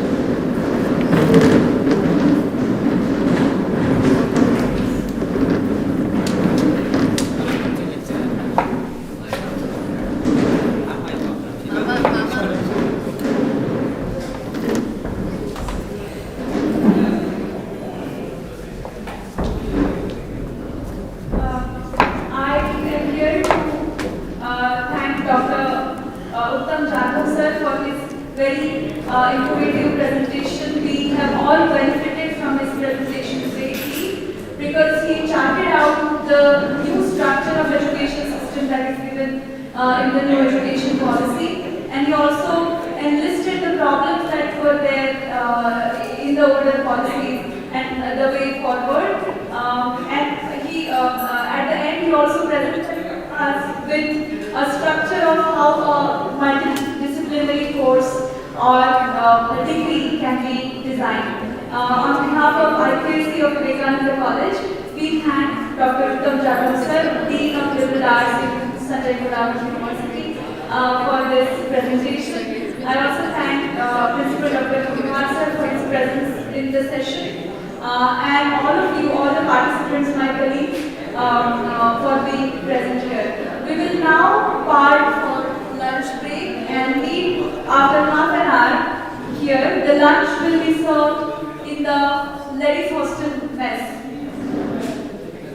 second session. The second session will begin exactly after half an hour at the same venue. Thank you.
Noise